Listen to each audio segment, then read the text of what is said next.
Welcome to my channel. My name is Emmy from Emmy Evolving. If this is your first time joining me, thank you for finding me. If this is not your first time, thank you for coming back. So let us see what is going on here. I asked what this reading was going to be about, and what I heard is still waiting on you. So there's something that's waiting on you. Um, I don't know what it is, but we're going to find out. We definitely going to find out. We're going to make sure that we know, right? Let me,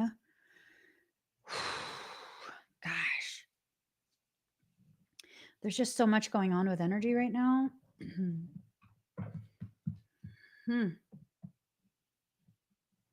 I'll turn this on. Okay, guys. Let me,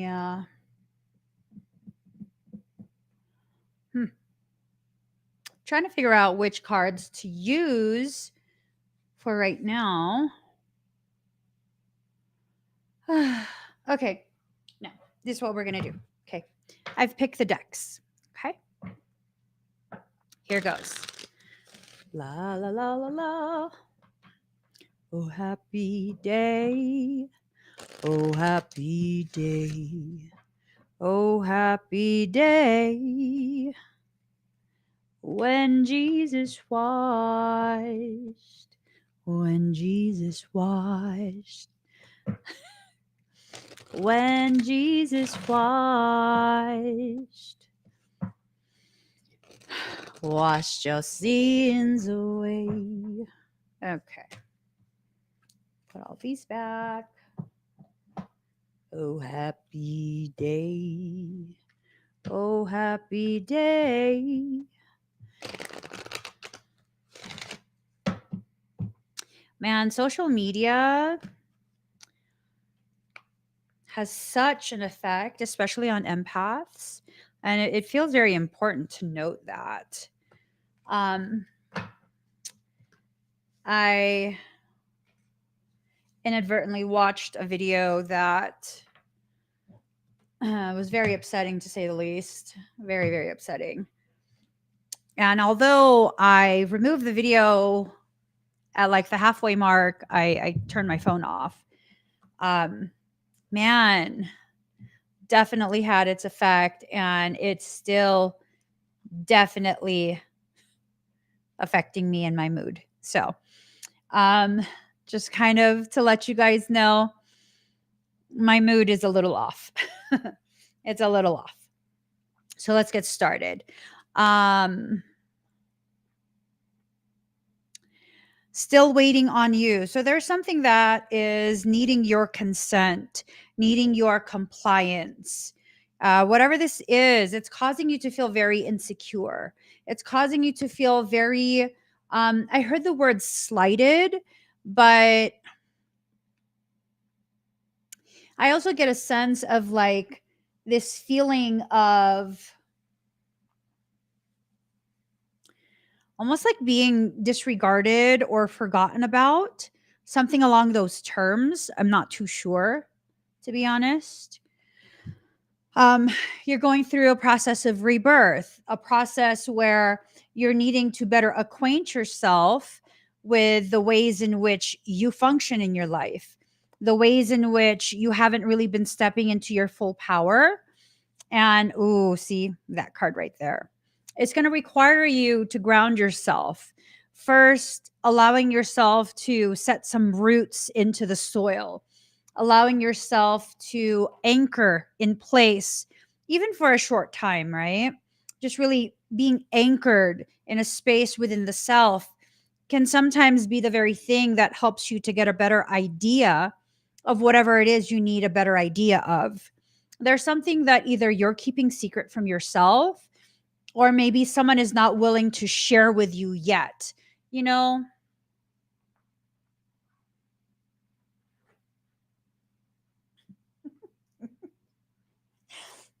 I'm sorry, I have to take off.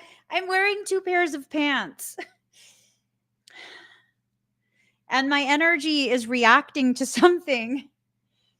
and it's making me even more hot. So I just got to take off the top. I got to take off my socks. This is about really allowing yourself to recognize what you need in this moment. Like what I need right now is kind of an opportunity to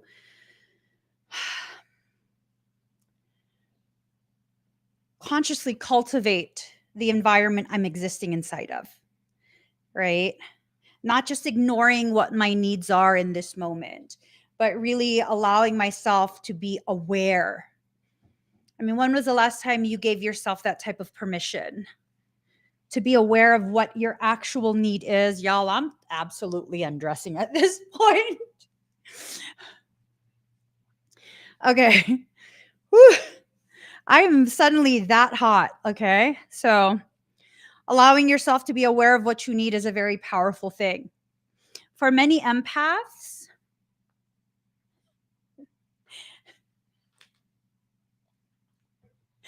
hold on. Hold on. Oh my God. Okay. I'm good. I'm good. I needed to take all of that off. All right. Okay. Damn, this is a lot of energy for me to need to take pretty much all of the extras off, have my belly all my belly all out and everything. Like this is a lot of energy, a lot of frequency. There is something important to you, important for you, that's really needing you to strip away all the things that are unnecessary. If we're to use this circumstance in a way that can help us to better understand ourselves and the process that we're in, it's like the layers that we keep in order to keep us very insulated from the things we don't want to address. And that's what the secret is. You are keeping secret from you, from yourself, the very thing that you need to address. What do you need to address? What has your thoughts, your mind continued to go back towards, continue to go to? What is it? Right? Is it a circumstance involving someone? Is it something really super old that you just don't want to look at, but your soul keeps bringing you back into a space of needing to just kind of see things from a different perspective, a space of needing to allow yourself to recognize what that was, still waiting on you. There's a circumstance that's needing to be processed. It's waiting on you to process. So I'm told to make an analogy, right? For example,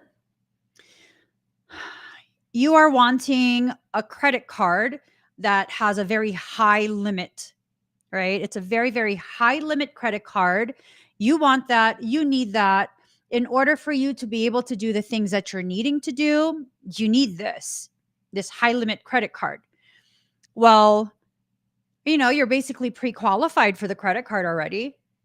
You just need to submit all the different documentation, right? You need to send in proof of your income, your ID, whatever other things that are necessary. I'm not into credit cards and stuff, so I don't know. But I would assume those are things that you would need to submit. And it's a simple thing, right? Except you have an aversion to seeing how much money you make. You have an aversion to that. Or maybe you have an aversion to the way your picture turned out for your ID. So now this loan, or not loan, we use a credit card, right? So now this credit card is in limbo because you're not wanting to address whatever it is you're hesitating to address. So what's going to happen with a credit card? It's waiting on you. Whatever this circumstance is that you're dealing with, it's waiting on you. It's waiting on how much you are willing to look at what needs to be observed by you. Whether this is something from the distant past, years ago, or if this is something from much more recent, I don't know. I don't know, but it's definitely something that's contained within your book of shadows, something that you're trying to keep secret from yourself. You don't want to address it. You don't want to look at it. You don't want to this. You don't want to that. I get it. I get it. I'm like that too at times where I really don't want to take a look at certain things. I don't want to rehash certain things. But as you guys, for those who have watched me for some time, as you guys have seen, whenever I can find the courage to take a good hard look at the things that soul is asking me to take a good hard look at, I mean, the learning, the profound depth of learning that occurs in real time. You can see me go through this process. And in the end, these aspects of me that I probably would have never tried to heal and I would have just kept dealing with a discomfort, dealing and tolerating the pain and the self-rejection of that's involved in, not wanting to see these parts of me. I would have just kept on.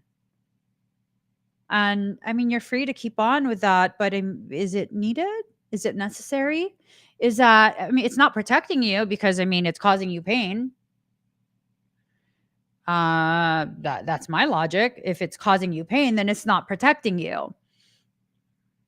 I think for some of us, we choose avoidance as a form of self protection. And when you choose avoidance, you forego your ability to create alchemical change. Once something goes through alchemical change, it can never go back to its original state. That's why you have things that happen and then you think you've addressed it. You haven't actually gone through the process of alchemical change. Maybe you're afraid of allowing something to change you. I don't know. But if you don't allow yourself to go through that alchemical change, maybe because of fear of you don't know who you'll become afterwards, it's never going to stick. The changes will not stick. You will always revert back to the same space that allowed for hurtful, harmful people to access you, that allowed for malignant individuals to ensnare you in their malicious planning. I mean, who wants that? I know I don't. I know I don't. I'm in a mindset these days, and I have been for some time now. This mindset of whenever I go through something, not only am I not afraid of what I'm becoming, of what I am going through, it's almost this thing, not almost, it is this thing of, you know what, whatever this is, I hope it changes me into a version of myself that will never allow this to happen again. Right?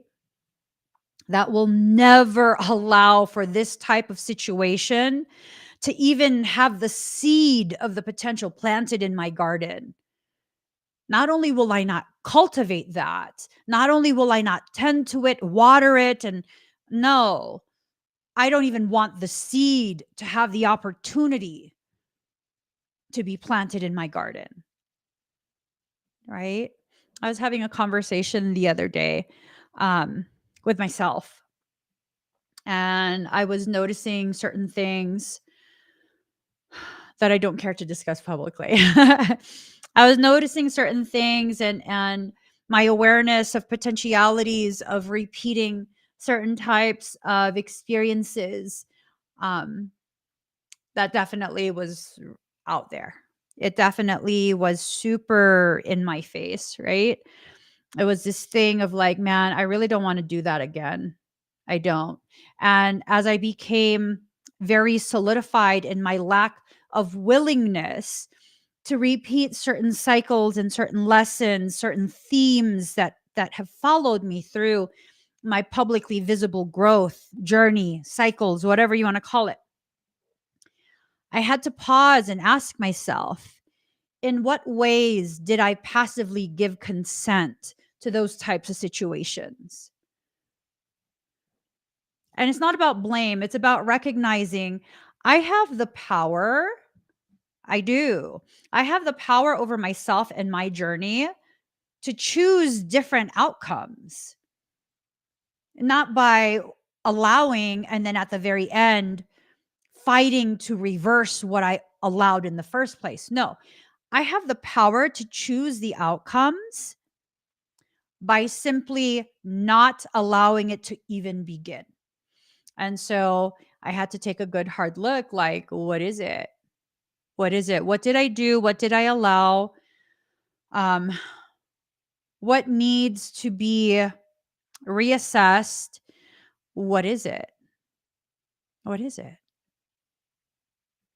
Well, looking back at that, and I think many of you will be able to relate. Um, I sometimes have this habit of not allowing myself to exert the appropriate degree of dominance over my life, my journey, my field. Um, I very much have a tendency to be a people pleaser. And I've had to enact multiple different types of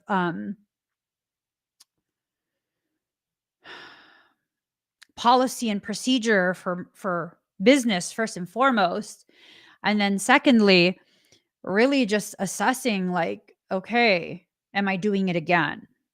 What do I mean by doing it again? I love to empower people. I do. And my empowerment of others does not involve telling you a lie to make you feel better about yourself.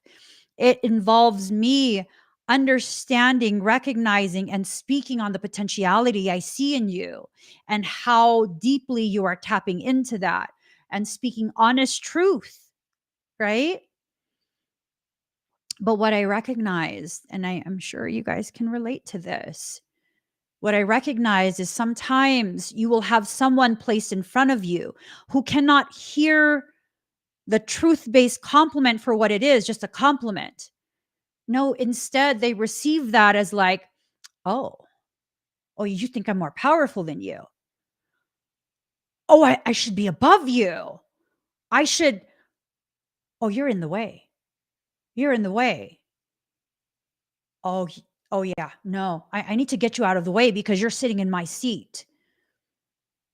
And I've had to really take a good hard look at the ways in which um, sometimes I do still find myself at the cusp of one of those cycles starting, still waiting on you.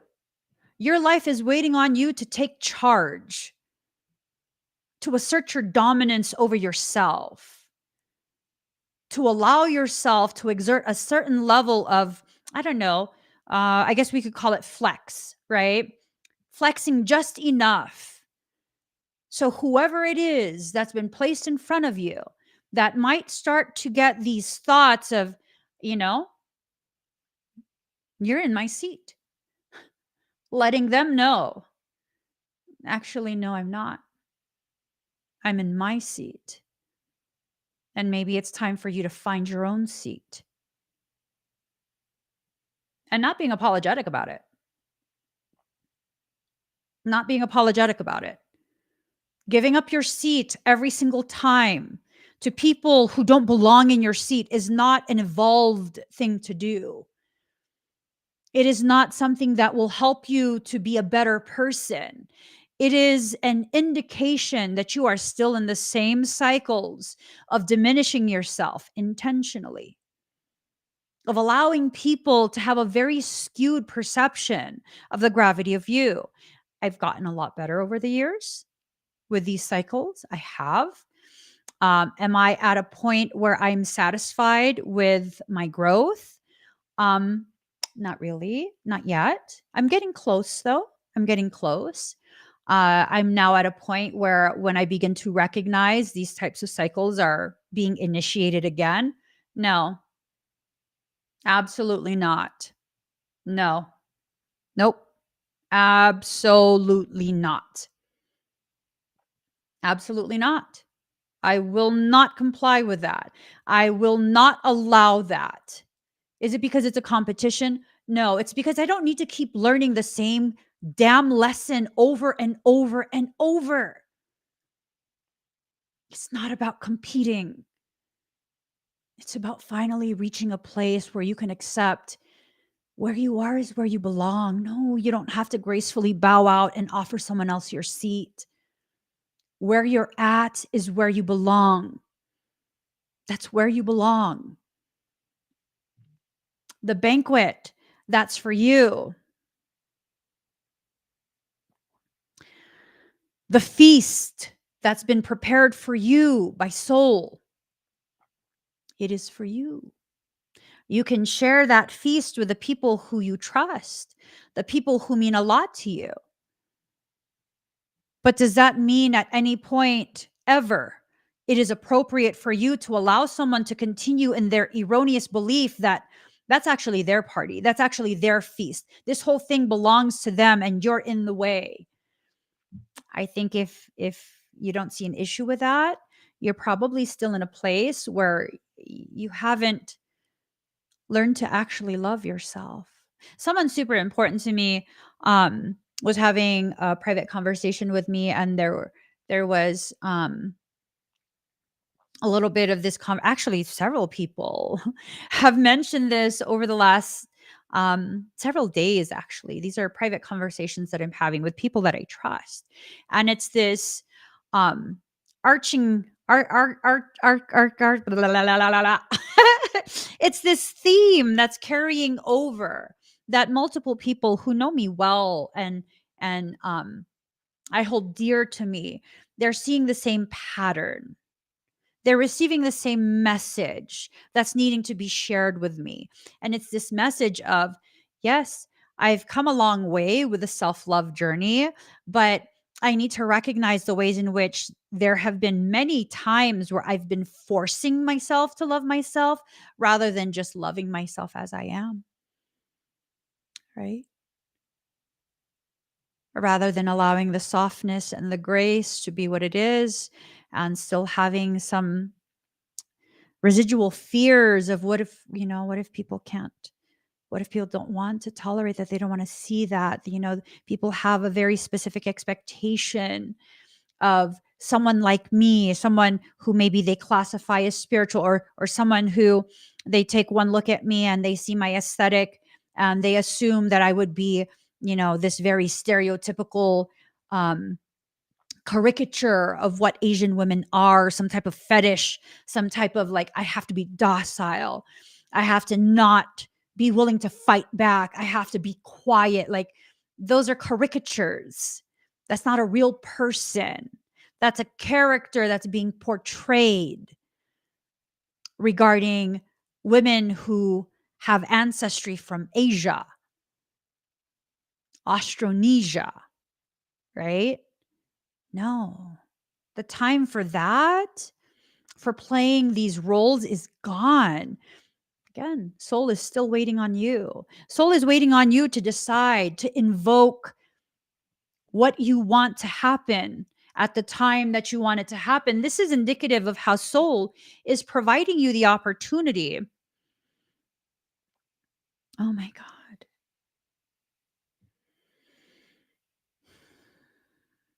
Soul is providing you the opportunity to make a decision, and it's within your decision that um, massive changes are about to occur. This is a lot.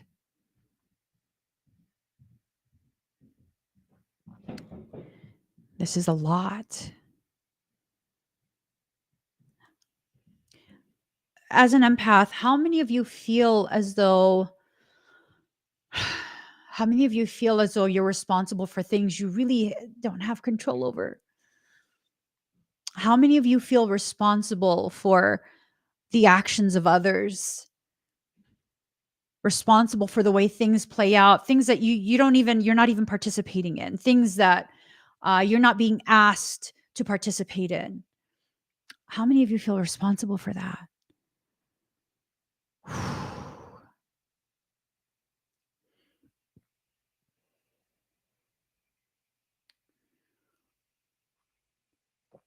Something powerful is happening right now.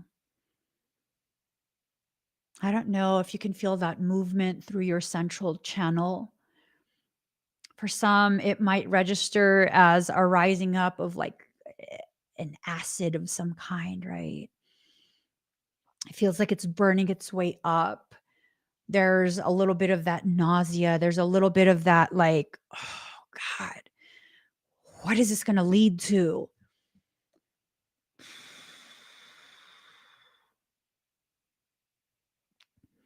I have anxiety. I suddenly have anxiety.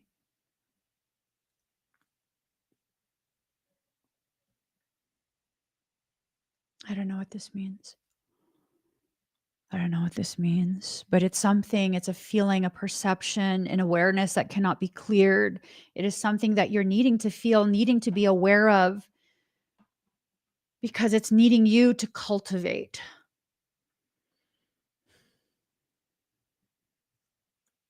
Mm. Ooh, Hannah. Mm. Mm-mm-mm. This right here.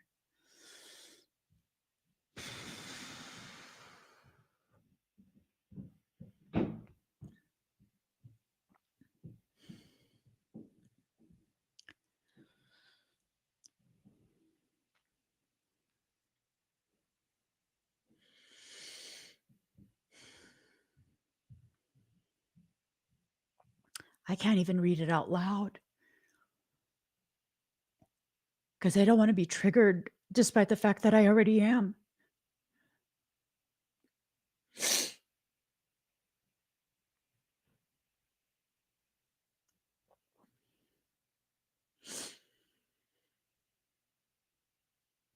I think the main message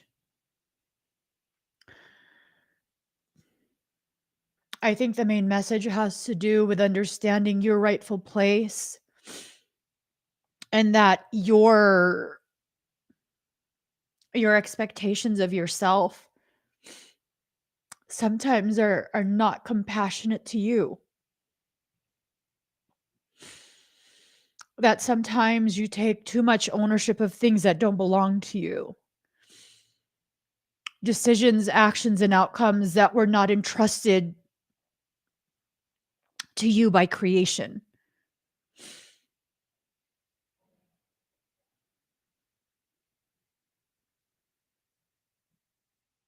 Mm. Mm. You keep bringing home all the things that don't belong to you. Taking ownership of things that were never yours to begin with. Ownership of other people's pain, ownership of outcomes that are not part of your journey, part of your path, right? And I wonder if this is indicative of our lack of healing, our lack of willingness to heal through some of the most deep wounds that were inflicted during childhood, right? Sometimes for some people, even as a child, you have an awareness of the gravity of your existence and the divine purpose you were created to fulfill. Michael says, I wrote something last night. Hold on, let me see. Oh, yeah. Yes, I did. There is something unexplainable about having this intangible sense of where we come from, but not having anything on earth to help quantify what that sense is or what it even means. As for some of us, even as children, we know to our core, all the way deep down in our gut, that we are here for something so profound. And in that unrecognized awareness, it almost translates as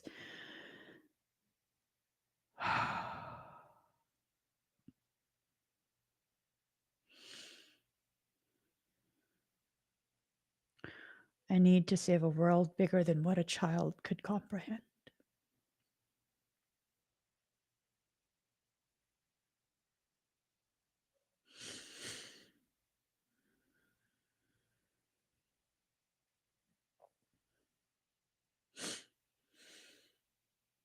And although our bodies get larger, our body grows, our mind grows with it, so do our emotions and our capacity to handle the depth of that emotion.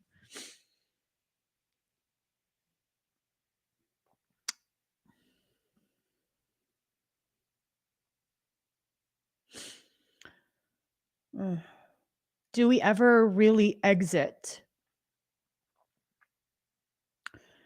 that space of being a child so small, yet carrying the weight of the world on their shoulders? New Beginnings Challenge. I just got a notification. New Beginnings Challenge. And I think I'm starting to understand,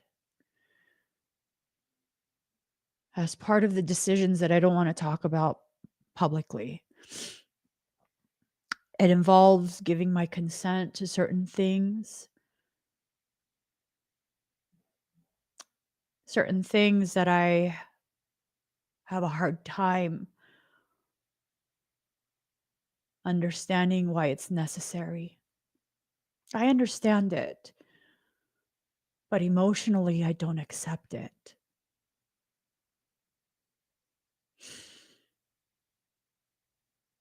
And I use this intellectualized thing of, I'm told not to interfere, I'm told not to participate. And with this notification coming in, invitation to the New Beginnings Challenge,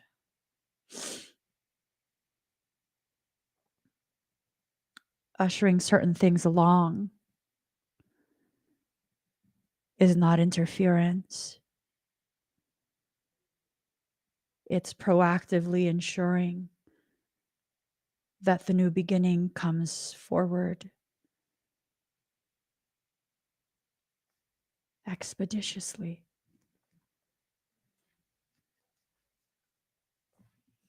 And then comes the awareness.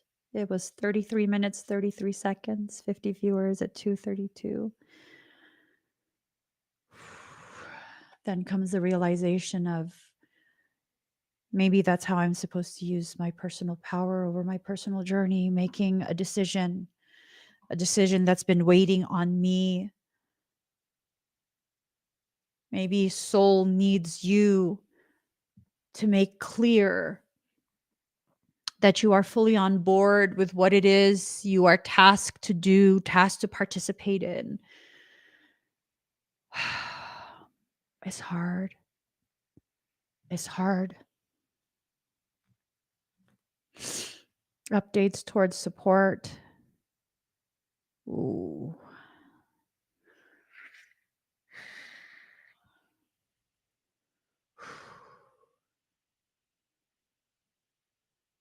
These are massive, massive movements. I wish I could share it with you guys. Another notification came in. Updates towards support. There are often gates that keep us out of the assistance we're looking for.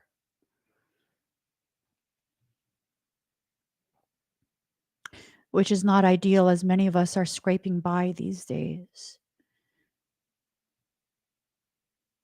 So if we fall behind, we'd like some, and then it goes to the next notification. So if we fall behind, we'd like some new beginnings.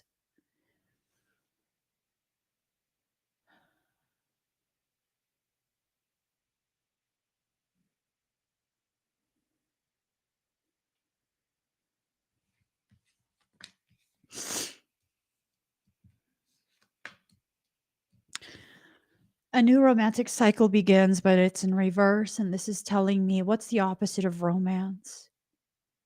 Let's look it up. I don't want to make assumptions. I want to see.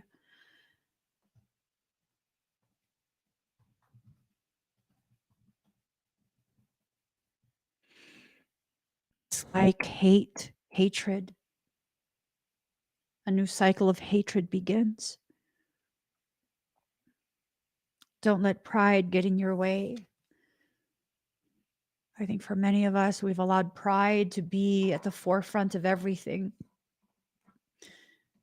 Either overinflated pride or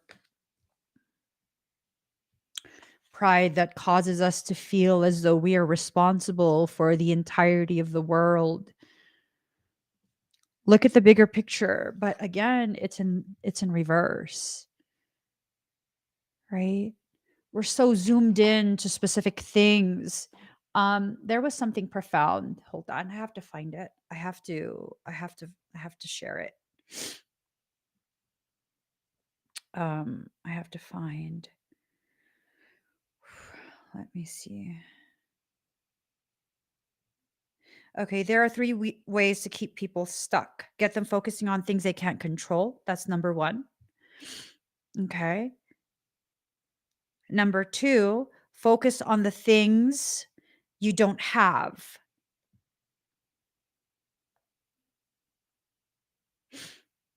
So first, focus on things you can't control.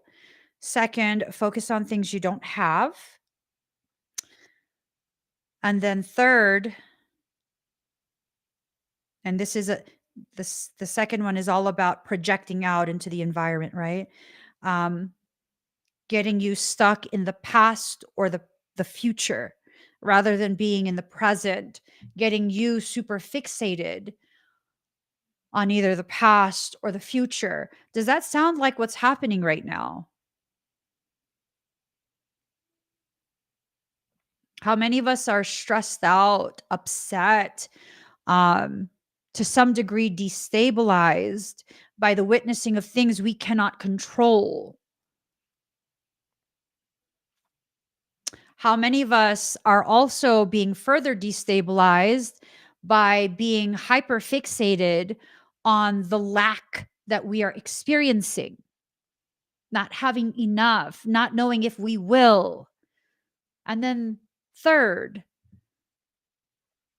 being so fixated on the past. In the past, you were, making way more, food cost way less. There was just such a stability from the past. Or maybe on the flip side of that, being so focused on the future, like if I could just get through now, this I will make something beautiful about that, and I could do that and do that and do that, and it's some far off thing, some very far off date that you have no guarantee how you'll get there. But you're so focused on where there is, what is there in that far off future date. And so many of us are destabilized without even realizing it. And it's a perception of destabilization. Because guess what? Even in the most destabilized state, soul is still waiting on you. Soul is waiting on you to make a decision of where to place your focus, where to place your effort, your energy. Soul is waiting on you. Life is waiting on you. Everything is still waiting on you to realize how powerful you are, waiting on you to accept that you have the power to cultivate outcomes that you prefer, that you have the authority to control your life. You have the authority to not only not give consent for old cycles to circle back around and smack you onto the floor, but to also dictate what new cycles you want to participate in.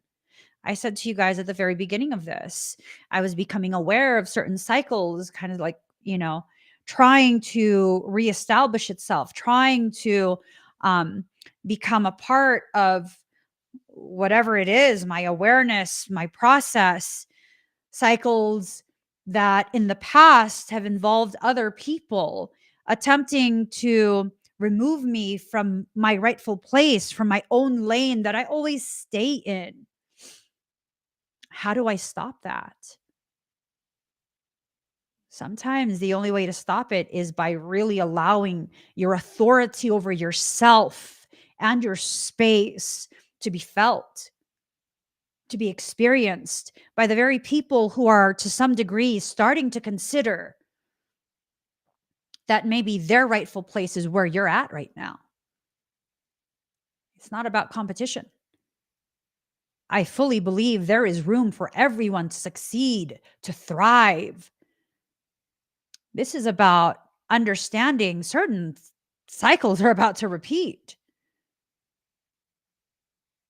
Honestly, it's like every year towards the end of November, there's a specific cycle that repeats.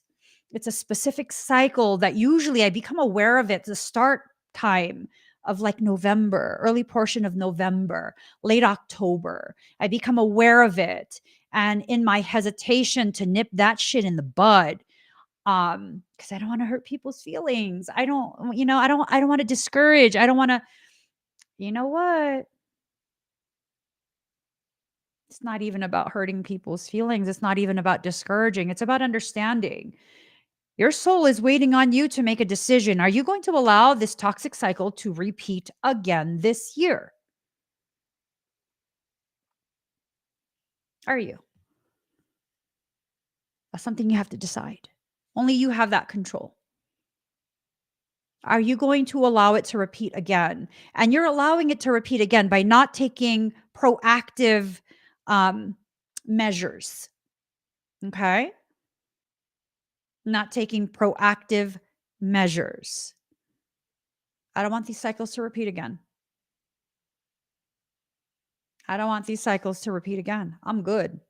I am so far good off of this. And sometimes the way you communicate to soul that you are good off of this cycle repeating again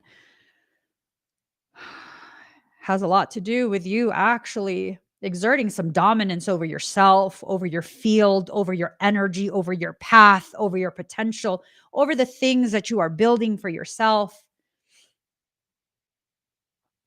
You see, as much as people think I'm like badass or something, I don't know why y'all think that, but as much as people think that, in my day-to-day life, I actually I don't like confrontation, and as much as possible, I try and avoid it. And in my attempt to avoid any type of confrontation or conflict, I have a tendency to just agree to anything. That's why I don't answer any emails. My team will do that. Whatever I need to personally respond to, they'll let me know. But for the most part, I'm not allowed to do that because I will fucking say yes to everything. Right?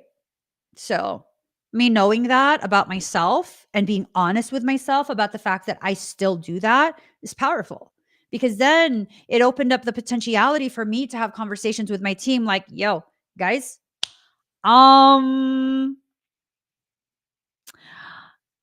think y'all are right. I think y'all are right. And I need to not be all up in that inbox. I need to back away.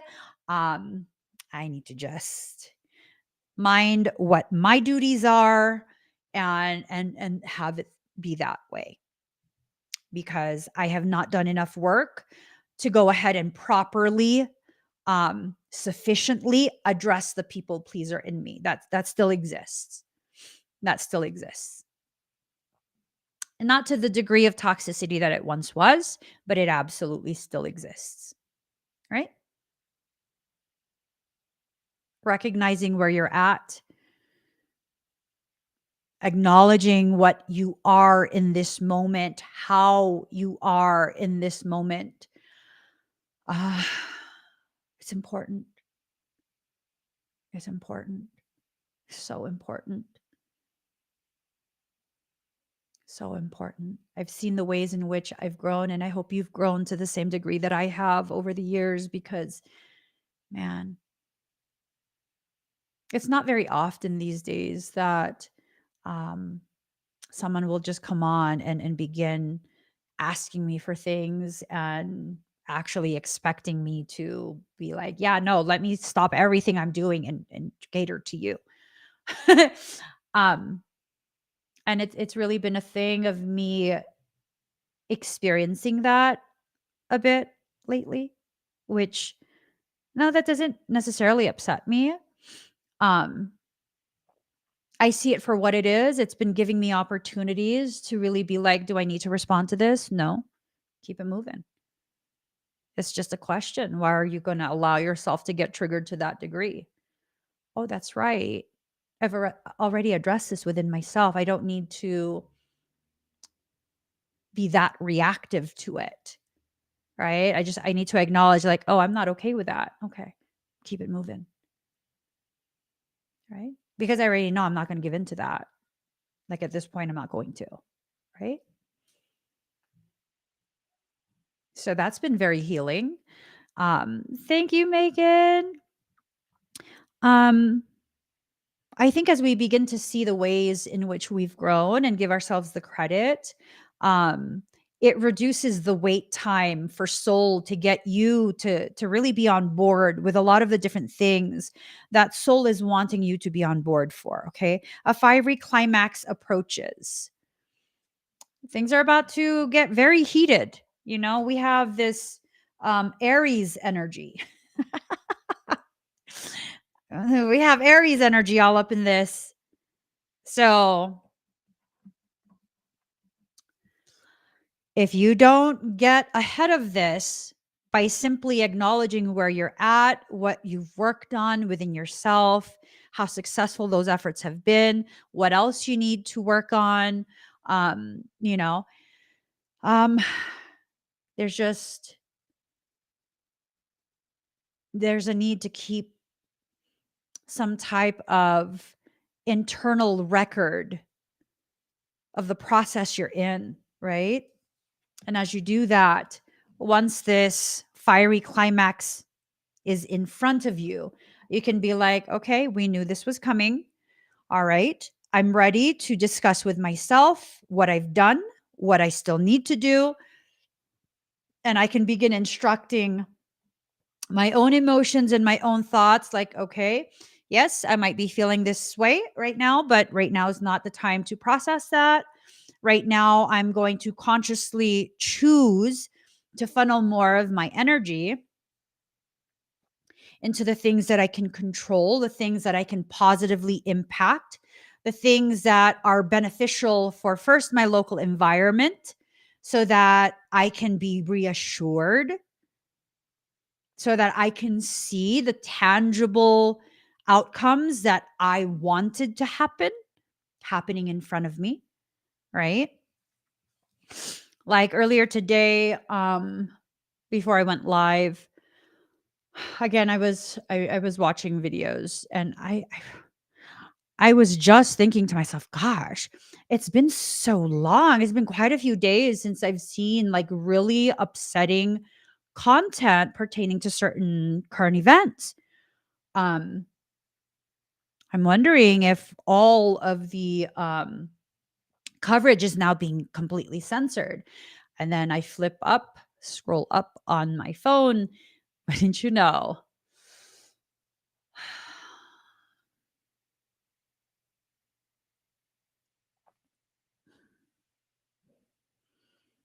A video explaining exactly why there's been a lack of content.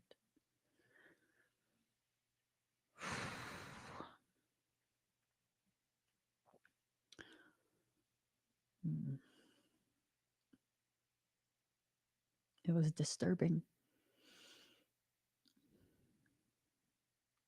It was upsetting. It was something that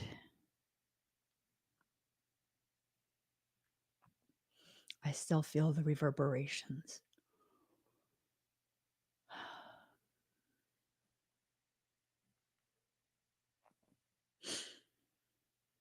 And rather than continue listening to the video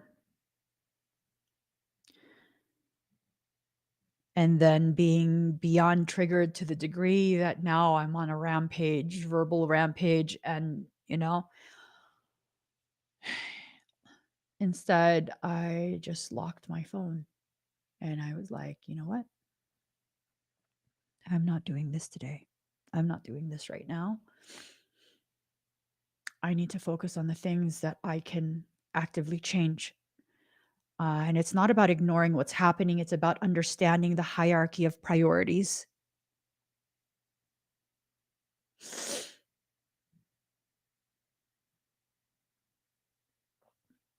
So, got another notification, right? The government is providing new tablets. Your family support. Have you received your new tablet? Tablet is in like the divine tablets. Tablets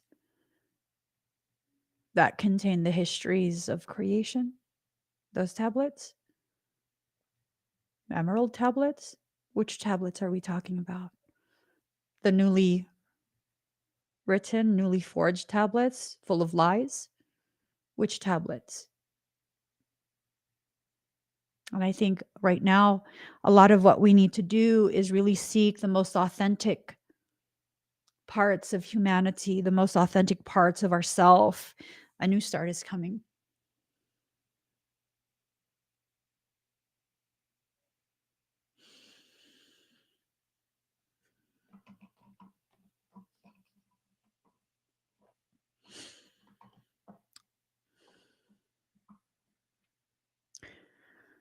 I guess the decision that I didn't want to make has been made. A new start is coming.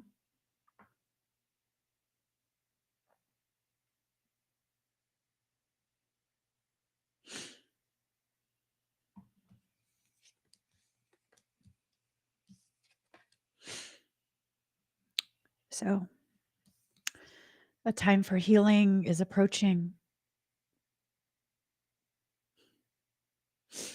A time for healing is approaching, and the end of a tough cycle is also approaching.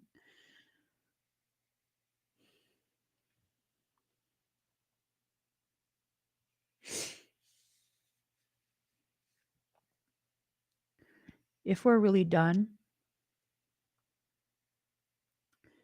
if we're really done, if we are done with the way things have been going, we all need to start acting like it.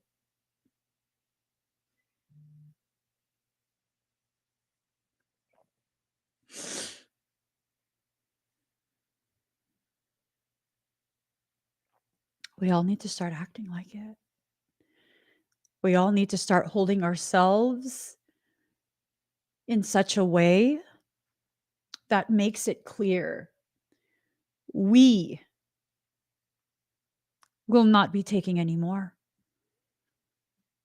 And I think for some people, they've already reached that point and they're already conducting themselves in such a way that makes it clear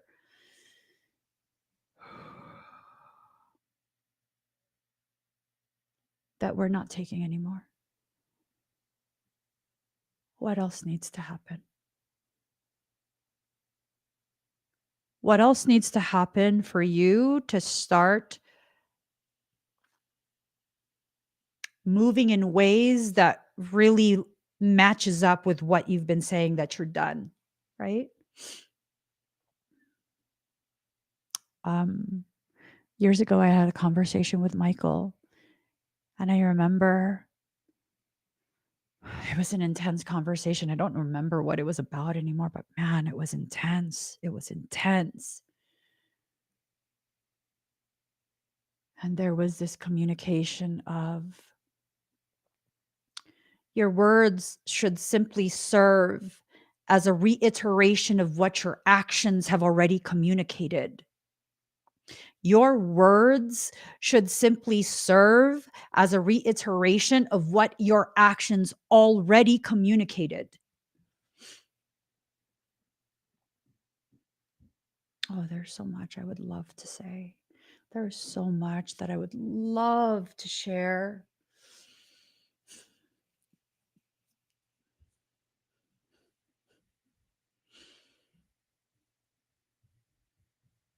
But it is not for me to try and convince you of where you stand within your life.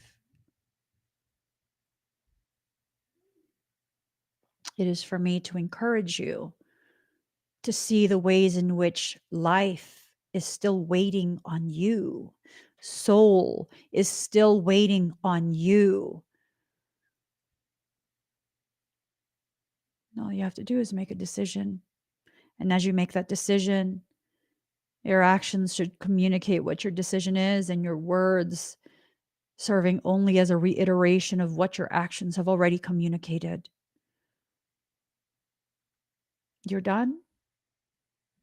You have to act like it. You won't take any more. You have to act like it. Actions are what brings things to fruition. Simply talking about things,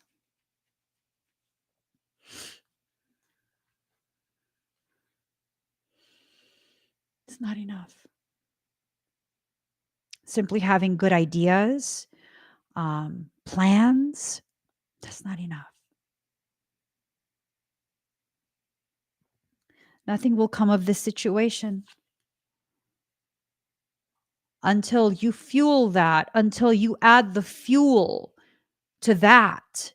Whatever it is you're wanting to come of this, whatever this is for you, whether it's a personal thing or a global thing or just a thing, whatever it is, nothing will come of it without your participation, right?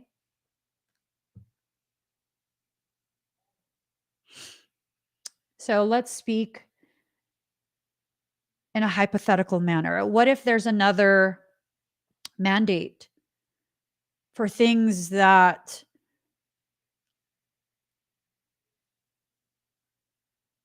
you don't agree with? How's that going to work? You're going to do it because what, virtue signaling? Because what? Are you going to not do it despite the fact that you want to do it because you don't want people mad at you? You don't want to be seen as controversial? What is it? For me, I'm kind of in a space of if you want to discuss with me specific topics, well, first off, why do you want to discuss this? Are you open to differing opinion? Or are you trying to initiate a conversation because you want to see where I stand so that you can make a decision of whether or not you're going to attack me? Well, I'm going to use discernment. And if I feel like it's the latter, I'm going to tell you, you need to mind your own fucking business. My decisions for myself have nothing to do with you. Don't be fucking rude. Don't ask me shit just so you can start shit. Because I promise you, the shit you start, I'm going to finish it. You're not going to like the outcome. And I'm not going to be apologetic either. I've already decided. I'm not going to be apologetic. My decisions are for me and they are not for other people to ask me about. They are not up for discussion. They are not up for debate. None of that. And my actions will clearly communicate when someone is out of fucking line. I will clearly communicate that.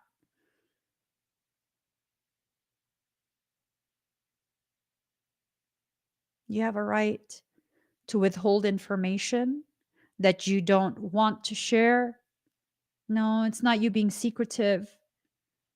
It's about you needing to make decisions for yourself and not having to answer to everyone else for the decisions you have come to because you have considered what is healthy for you. That's a powerful form of disobedience. Because from what I remember the last time, people would ask you these questions, very intrusive, inappropriate questions, just so they could identify you as someone they need to get other people to gang up on so that they could force you into compliance. How about fuck your compliance? How about that? How about fuck your questions? My life and my choices are not up for discussion or debate. Oh my God, I mean, that's so much venom. Yeah, I'm matching energy. That's what that's called. Your line of questioning is venomous. Making decisions for yourself is what you need to do. Making decisions for yourself and allowing those decisions to get you further along in your journey, it's important. This is a time, and all of that is very, very important. Mm.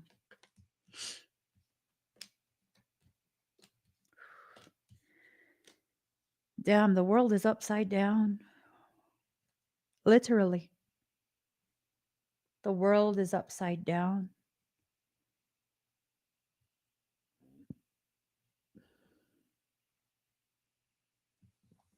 We're no longer in a space where hope is appropriate or applicable. Hope carries with it the implication that you are waiting for something else, someone else to resolve a circumstance that you have been empowered, right? That you have been empowered to resolve on your own terms. Hope carries with it the implication that you don't believe you are strong enough, capable enough, or have the authority to make these decisions for yourself, right? I meant it. The world is literally upside down. Some people will tell you, and I am someone who believes in God. I believe my existence is not in contradiction to the existence of divinity. As a matter of fact, I personally believe my personal existence is validation, confirmation, and proof that a divinity exists. Okay? First and foremost. But here's the thing, there's going to be people who are going to tell you, like, you just need to pray on it. You just need to let God do what God does. Okay, hold the fuck up first and foremost.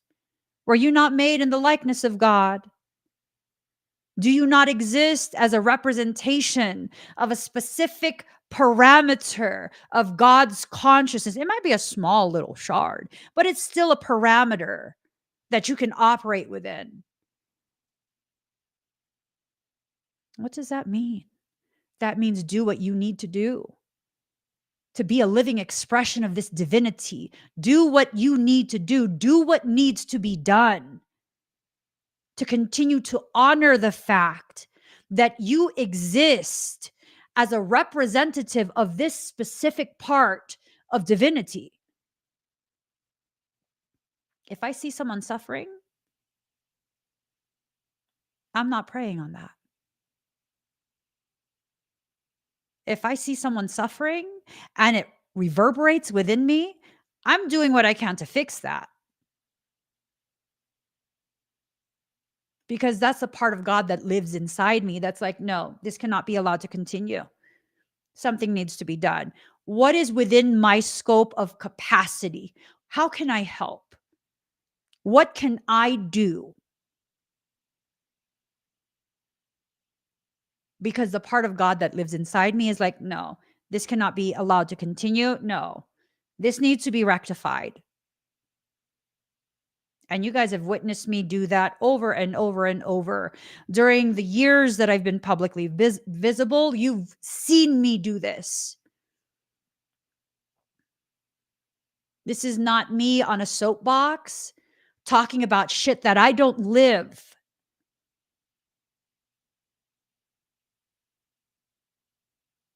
And even with that, using the same breath, There's no difference between you or I. This is not about me being out of, no, no, no, no, no. If I can do it, why can't you? Yes, you can. Yes, you can. If I can do it, you absolutely can as well, because there's no difference between you and I. In the eyes of divinity, we stand shoulder to shoulder, no difference between us.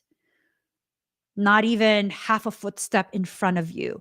We stand shoulder to shoulder, no difference between us.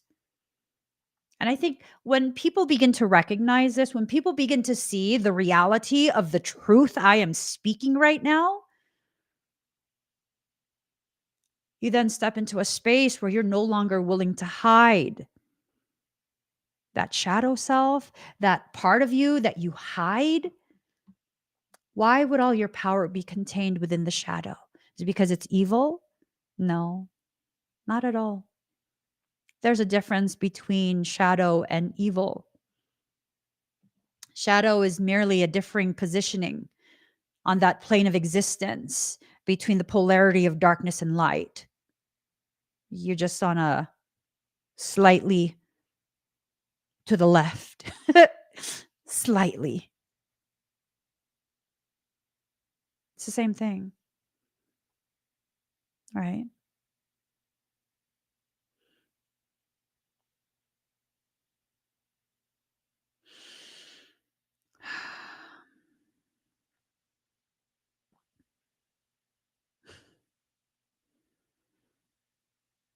And here some are still thinking in terms of the petty shit that's been forced upon you to keep you distracted. That's funny.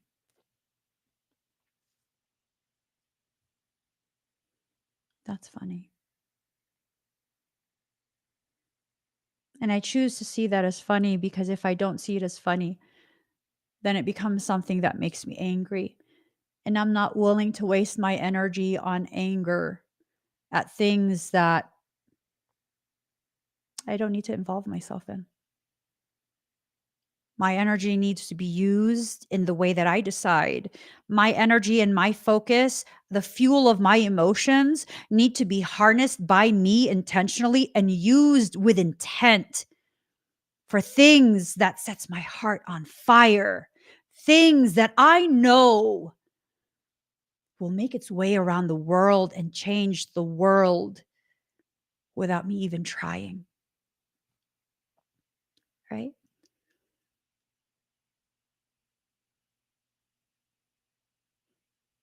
I was having a conversation with my son. He's like this big time musical producer.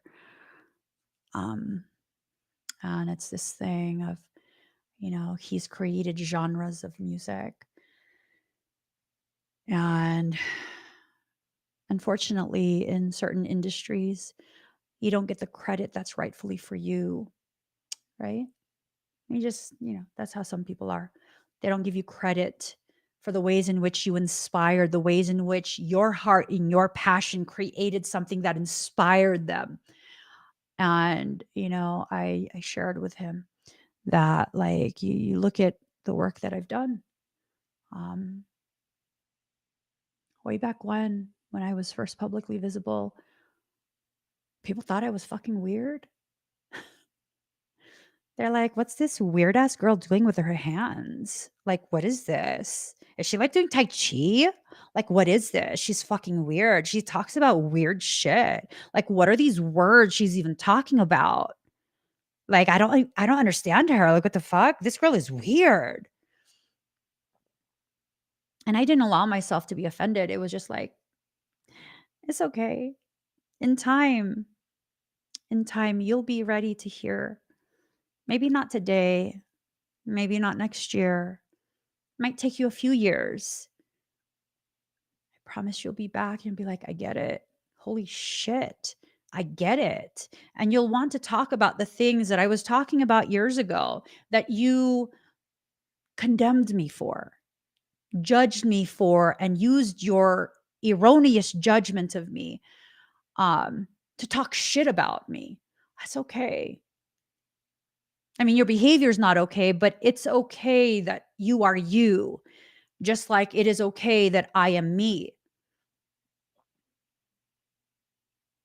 And I reminded my son, I completely changed the face of energetic work. Never once did I get credit for that. Did I do it for credit? Did I do it for clout? Or did I do it because this is me? And it's high time the world witnesses me as I am.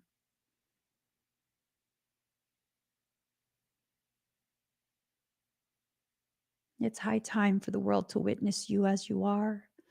The world is still waiting on you. Your soul is still waiting on you. All of creation is still waiting on you. It's waiting. Waiting for what? I do not know.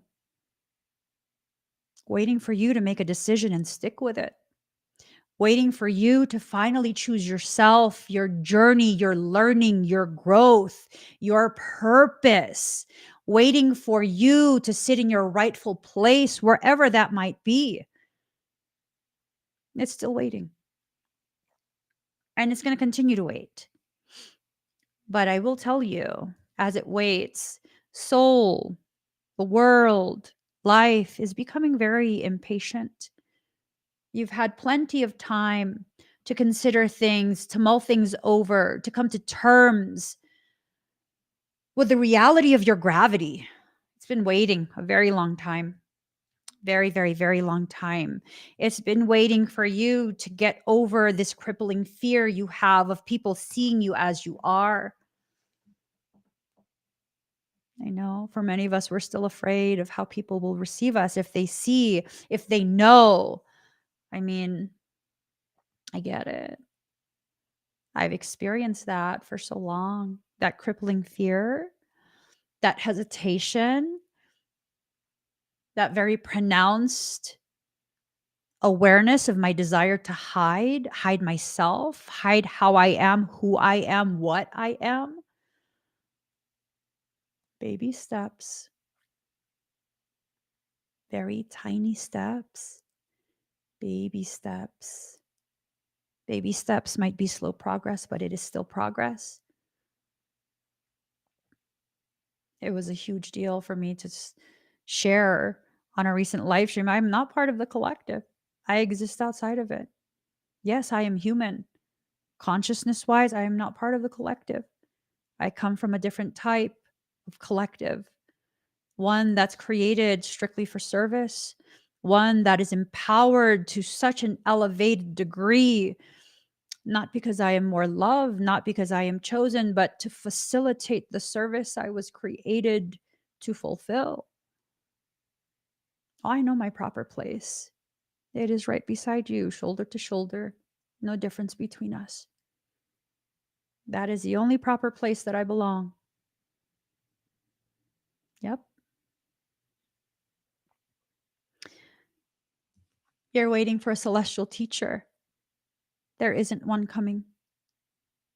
You are your own teacher. Your life has been teaching you this entire time, and you've been ignoring all of the lessons, failing the grade, failing the class, repeating it over and over and over, and then having the audacity, the bombastic audacity to be pissed that the lesson keeps repeating. Well, if you keep continuing to give up on yourself and what you're learning, yes, it's going to repeat. Mm, you felt that one. You felt that one. It's not meant to shame you. It's meant to rock you out of your feigned slumber. You are not asleep. You are not woke. You simply just are. And who you are in this moment is more than enough. Get rid of the titles, get rid of the labels, get rid of these just asinine things that we participate in because someone who speaks well has convinced you that if you don't agree with them that somehow you're less than. Absolutely not. You are not less than. You're exactly where you need to be at the degree you need to be at. And don't you dare say, Emmy, I wish I was more like you. No, the fuck you don't. That is not allowed. You do not wish you were more like me.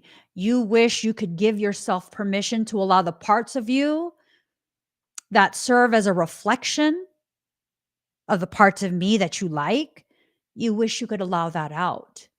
You see, I serve as a mirror to the parts of you that you don't give permission to even acknowledge exists. No, you don't wish to be more like me. You wish to allow more of your truth to be heard, to be witnessed, more of your power to be experienced by you and the people you love. You don't wish to be like anyone else. No. You misunderstood the feeling. You misunderstood the desire. You don't want to be like someone else. You want to be more of the part of you that the person outside of you represents, stands as a mirror for, a reflection of. You need to move forward. If you move forward, there's a very high likelihood you'll get that part of you, right? If you allow yourself to continue that forward movement, you eventually will step into the light and shine. Shine in the ways you were designed to shine, offering your brilliance to the world as a gift, a token of your love, an expression of your purpose. Let's go ahead and pick card 1, 2, or 3. I'm going to pull 3 cards and you decide which card is going to be for you. So it's kind of like a mini reading.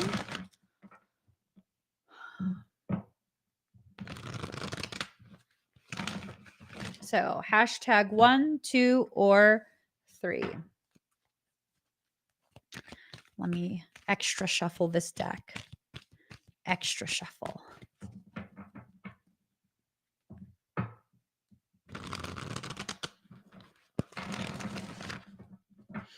All right. 1, 2, and oh my Lord. Oh my Lord. 3. So 1, 2, and 3. Oh. Oh. 1, 2, and 3. So let's start with number 1. All right. For those who picked card number 1, card number 25, first house, the body. I am not the perishable body, but the eternal self. Move ahead with confidence. You are rising. The first house in astrology begins with the ascendant, the astrological constellation rising over the eastern horizon at the time the chart is cast. In the natal chart, the ascendant represents the moment you were born. Like the sun and moon, the first house is one of the most important parts of a horoscope.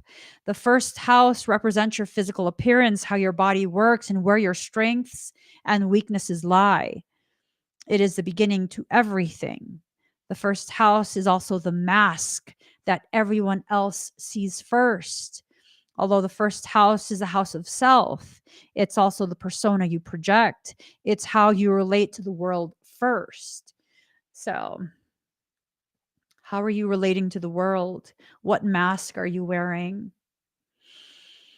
When this card presents itself in a reading, it means you will soon be feeling your own strength. Although it may feel natural just to take over and assert your power, you may need to pull back some. Try not to control or dominate certain situations, as this could backfire. What's the message we've been having for weeks on end? Stay in your own lane. Stay in your own lane. Stay in your own lane. For those who think they know everything, they got everything figured out because they do this research and read this and that, and they know that person's teaching that person, whatever it is, that makes you feel like you have two legs up on other people.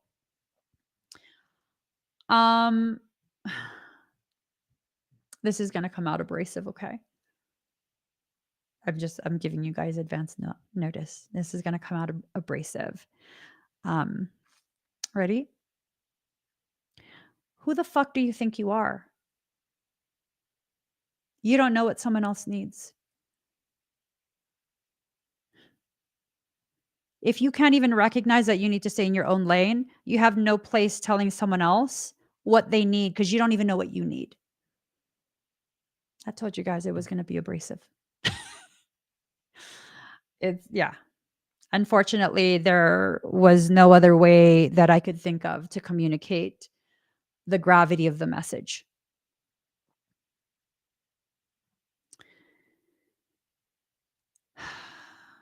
Try not to control or dominate certain situations as this could backfire.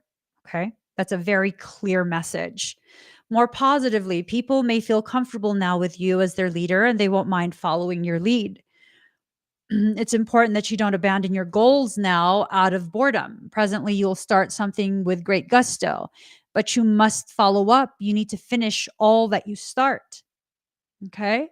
The first house shows your image. So, how you come across to others is of utmost importance now and bears greatly on your success. Perhaps you may opt for a new look, and indeed, this can have a bearing on how successful you will be. Okay. Now, since this house opposes the seventh house of partnerships, it's a good omen regarding relationships of all kinds. It can mean relationships are about to mature or become more serious. The first house is also about your physical body. It's important to pay attention to your health and the signals your body is sending you. It also speaks of beginnings and starting anew. It implies it's time to honor your gift of being distinct. It also suggests a position of leadership. The mark of a good leader is a person who has no interest in leading, but is selected by the people in their environment. Because a good leader does not try and dominate you, does not try and dictate to you. A good leader encourages you to make your own decisions, helps you to better come to terms with your sovereign power and authority over yourself. This thing came to mind, I think it was yesterday or the day before.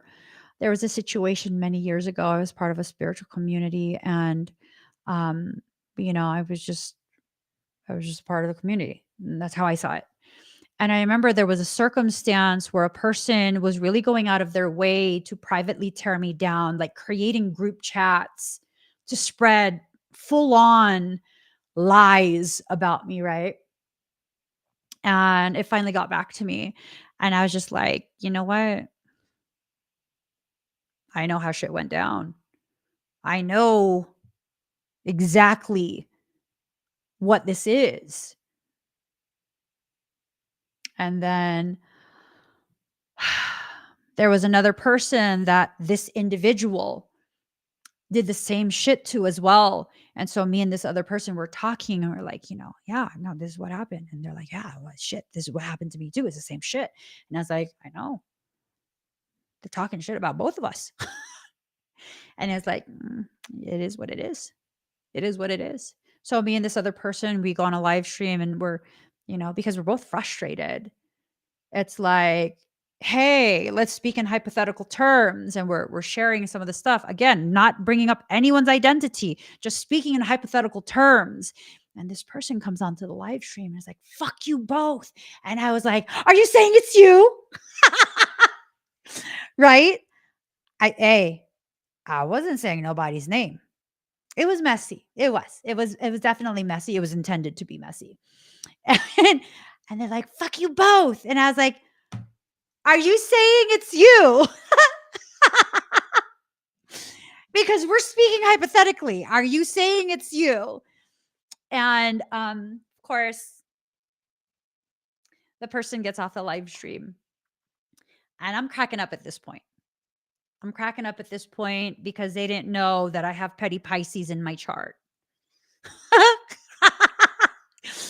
All they'd ever seen was me being excessively generous, kind, a fucking doormat.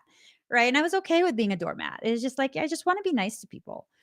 And they didn't know that I had that in me to be petty like that.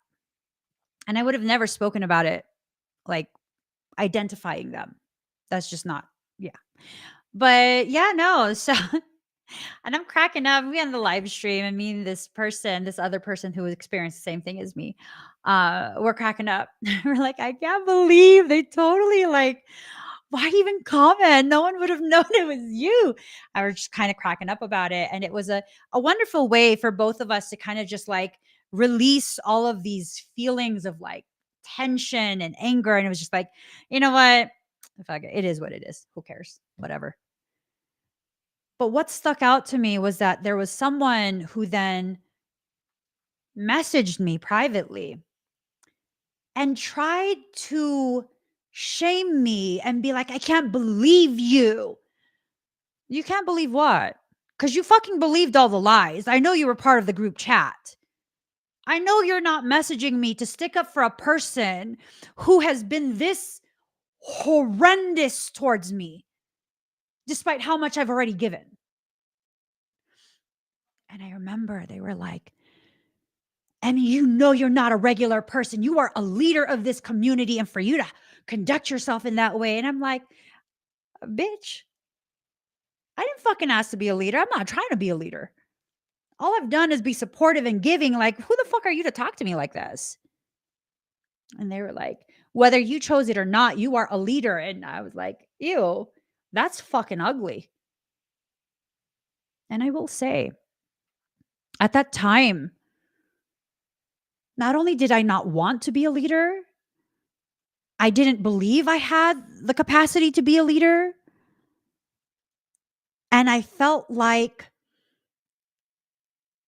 offended that people saw me as that, because then it triggered in me this fear of like, is it because I'm bossy? Like, am I being bossy with people? Am I not staying in my lane? Like, am I not aware of how I'm behaving? And I'm thinking of all these different things of like, no, I don't dictate to people. I don't like, am I not seeing myself clearly? Right? I absolutely wasn't seeing myself clearly. It's taken me many years. Many years. It's been about 6 years since that incident. It's been about 6 years. And I'm only now starting to understand I didn't present myself as a leader. I was selected by the people who chose to follow me. And it is not my place to try and tell you that you're wrong. I'm not a leader. It is my place to simply continue to serve as the leader you've selected me to be. And the best way to honor that, the best way to show my gratitude for your perception of me, is to always encourage you, empower you, remind you, you are a sovereign. You are the utmost authority in your life. No one tells you what to do. People can share their thoughts. People can share what they think might be best for you. But at the end of the day, you are the final deciding factor. Never give that power to someone else. Listen and hear what other people have to say. Consider the things that resonate, but never allow someone to dictate to you who you are, what are you to do with who you are to do it. And if need be, go all the fucking way to war to defend your sovereignty, because you're worth it. You are worth fighting an entire fucking war for. Yes, you are. Absolutely. You don't believe it? That's okay. I haven't believed it for a very long time too, but lately I'm beginning to understand it's not my place to tell you what to fight for and what not to. That I am to simply honor and have gratitude for whatever space you give me in your life. Whether that space be something like a sister that you're chatting with, an auntie, a mother figure, for some a full-on leader. I mean, I don't know, I'll try. I'll try. I don't I don't know if you should listen to me, but I'll try. I'll try really hard. I'll try really hard. And when I make missteps, I'll call myself out on it. And I will share with you what I learned in that moment where I realized, oh, I shouldn't have done that. There was a better way to handle that. So, whatever it is that people want me to play in their life, it is an honor to be a part of your journey. And I'm leaving it at that, right? So, this first house, for those of you who chose card 1, it is not for you to dictate to someone else the space that they are inviting you to occupy within their life, whether that be the hero or the villain, the leader or a follower. It's not for you to dictate. And if you don't want to be a follower, then you excuse yourself from the table that does not serve respect on the menu. That's that. You are not to correct them. You are not to try and convince them to agree with you, to see life like you. You just, thank you. I honor who you are, and I wish you the best in my absence. Thank you. Thank you. It is my greatest wish for you to grow to whatever you're capable of growing to as I remain absent in your life, because I will not tolerate that. Okay? Let yourself be that degree of powerful. As a sovereign, by virtue of your sovereignty, your proclamation of you retrieving your sovereignty, you need to honor everyone else's sovereignty or you're not a sovereign. That's fake shit. You cannot talk about sovereignty and not honor other people's sovereignty. That's fake shit. You can see, and I don't know any more of these people. I don't know any other content creators. I keep myself real bundled and insulated from this shit. But you will see, I will leave you to look and observe yourself. You will see that there are those who are spiritual content creators, spiritual leaders who need you to allow them to dictate to you. Fuck that shit. I don't need you to agree with me. I don't need to be right. My opinion's my opinion. It's just an opinion. You're free to have your opinion. You're free to agree, disagree, whatever it is. All I ask is that we be respectful towards each other. That's it. That's like the bare minimum. We need to be respectful towards each other, right? And even with that, you want to come at me crooked, I have it within me to straighten your ass out before I dismiss you. I'm not tolerating no more shit in life. I'm just not. I'm not in that space anymore where like I need to people please, because that didn't get me anywhere. As a matter of fact, it kind of served as me offering myself up as a sacrifice to people's egos, and I'm just not willing to be a sacrifice. I totally will fight back at this point. Not joking. I'll fight back. To what degree? I don't know. I mean, how much do I have to fight? I don't want to, but if you're going to force me to, I would have to assess every situation independently. But I wouldn't know. I don't do blanket shit. It's just kind of like, okay, well, what's going on? Do I just need to like tell you, fuck off? Okay, good. That's all we need to do. Do I need to like escalate it? I mean, it depends. Do I need to? Are you forcing me to? Okay, then escalate it. Take it all the fucking way. I don't know. I'm just at a point where it's like my actions will speak for me. And my words will be nothing more than a reiteration of what I've already communicated with my actions, right? I've recently had people who are mad disrespectful to me at one time, and I was just like, okay, I'm good, block. And they make a new account, they try and come back, and they try. I don't give a shit if you're sorry. I see your attitude already. I've seen it. I don't want anything to do with it. Like, I'm glad you've grown. I'm glad you've this. I'm glad you whatever. But I'm good. I'm literally good. There was this one person, it was a couple years back. Um, it was a day that my mom died. It was that morning. She hadn't passed yet, but I was rushing to head to her. I was several states away. And I was really, really rushing. I was super stressed out. And I had told this person, like, hey, I'm very sorry, family emergency. I know you've waited a long time for your session. I can't do your session. I have a family emergency. And then I realized it would take me an hour to get to the um the airport, to the car rental. So I was like, okay, well, let me message them and be like, hey, if you don't mind the session being in the car, I'll do your session. People pleaser, right? I should have just never done that. I should have just like focused on what my family needed. And of course, this person was an absolute asshole to me. Um, yeah, yeah. Oh, no, I mean it. Absolute asshole. Um, they ended that. They're like, well, I don't know if you have blah, blah, blah, blah. I don't even remember what they said, but they ended their message with, I'm going to make sure to tell all of my friends about this. Forward the fucking emails. You selfish ass motherfucker. My mother is dying. Forward the whole email. Share it with everyone. You're a fucking asshole. And I was done.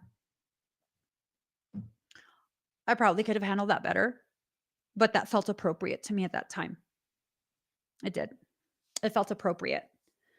Again, as a business, I probably could have handled that better. As a human being, there was no other way for me to handle that. None.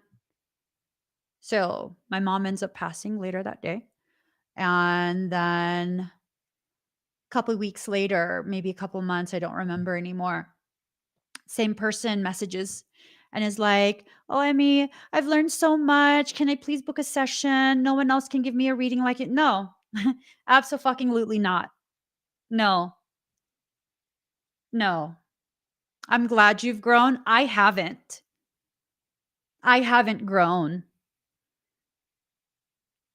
You did that to me as my mother was dying. I will never accept your sessions. I will never accept a booking from you. Go find someone else. My actions will always communicate, and my words will simply reiterate. I don't care if you apologized. Does that bring my mom back? Does that change the way I experienced that day? No? Good. I'm glad you understand.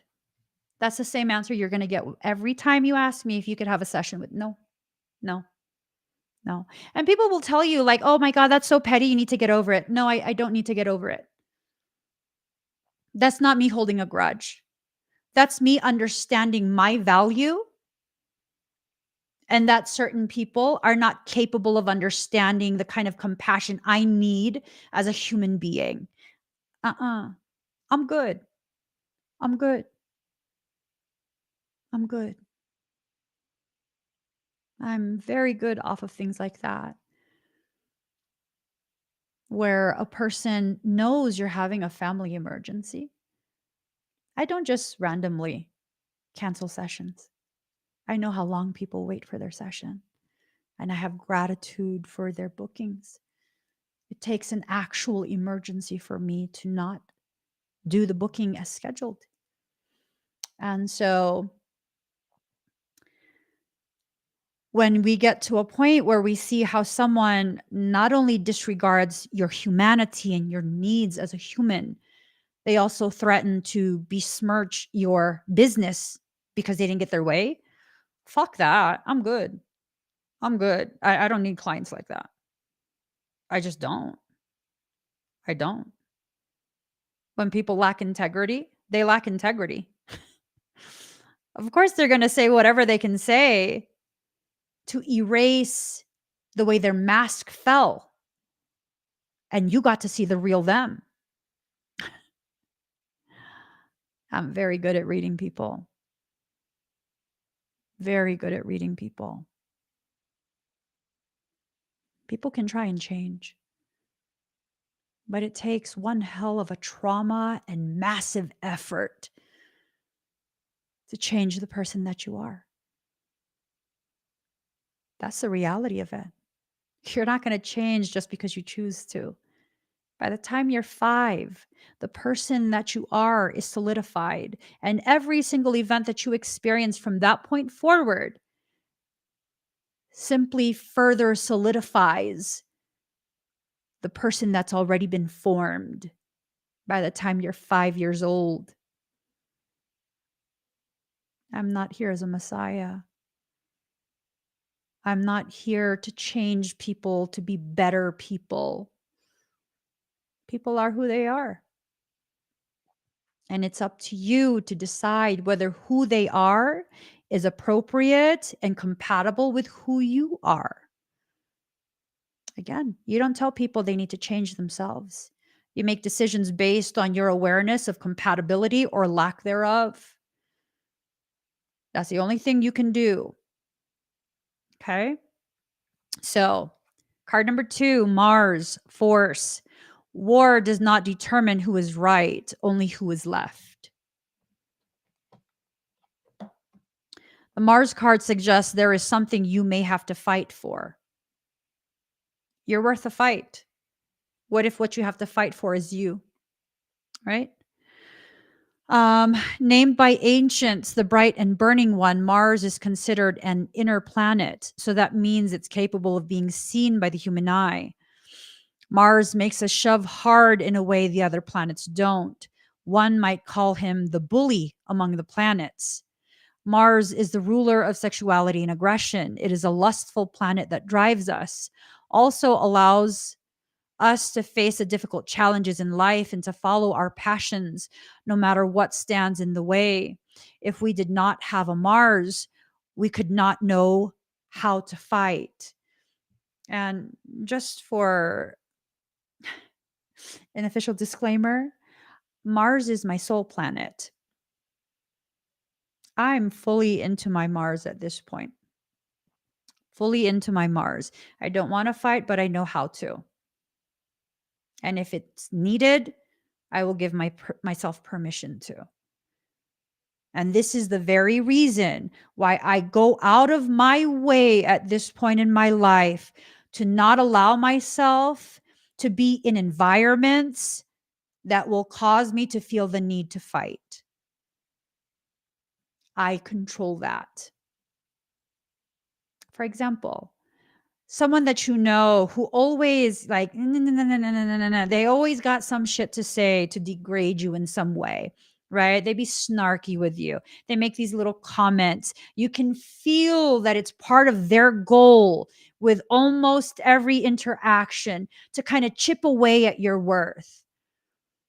Bitch, I'm not fucking returning your text messages, phone calls, invitations, or none of that. Are you kidding me? I see you. I see you. I know I can make you cry. So what's that mean? I'm not going to interact with you. I don't want to be that person. I don't want to be that person. So if I already know that you bring this out of me, I'm not going to be around you. I'm sure you're nice to other people, but you ain't nice to me. You ain't nice to me. I trigger you in some way, and in that triggering, you choose to treat me poorly. I don't need that. I don't want to fight with you. Oh, Emmy, people can think whatever they want to think. I'm good. I prefer my peace. And if my peace means that I'm going to be limited on how many people are in my circle, that's okay. I've never really been good at social settings, anyways. Absolutely serious. Right? Stop putting yourself in environments that invite the ugliest parts of you to always come out. So I listen to music while I work out. Sometimes I'll listen to certain types of like gangster rap. And then I realized it was making me very aggressive. Okay, no more gangster rap. Okay, no more gangster rap. We just gonna have to not put that on the playlist because I get real aggressive and I don't need that. I don't need that. So we're just gonna listen to we'll listen to Bay Area hip hop. That's not too aggressive. It's just aggressive enough. So let's see. This card also means to push back in terms of defense. Pushing back because you're defending yourself, not being defensive, but defending yourself. What's wrong with that?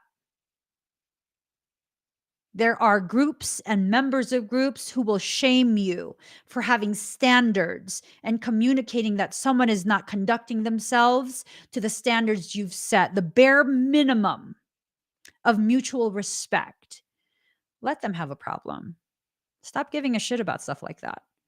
When Mars is strong in a chart or a reading, you may either face aggressive situations with a need to confront or defend, or an intense, rousing sexual encounter, which may or may not involve romance. Mars indicates overwhelming attractions. There's going to be people drawn to you. The reason they're drawn to you is kind of up in the air. Is it they're drawn to you because you're very healing? They like you. They, like positive things, or are they drawn to you because ooh, they want to smash your light? They want to hide you. They want to diminish you. All I got to say is I fight back now. I fight back now. Don't start shit. That's going to make you cry.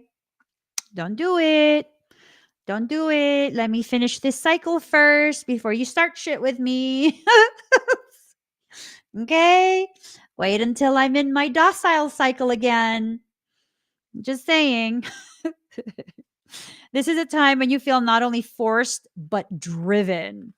It's a good time to consider goals and desires and not allow them to fall into the shadows. Right now, action is needed. It's not a good time to sit back and wait. So if you chose card number 2, waiting around is not going to work for you. You need to push forward. When this card presents itself, you're being challenged to protect your interest or to move ahead quickly on something. So remember how I said that some people will be drawn to you because they're like, oh my God, you have such a beautiful energy. You have such a beautiful light. Oh, you inspire me. You heal me. Blah, blah, blah, all this good stuff, right? Love people like that. But then there's other people who will be drawn to you because they see you as competition. They want to be near you. So that way, it's like a frenemy, right? They want to be near you. So that way, if they hear about some good potentialities headed your way, they can swoop in real quick and snatch it from you.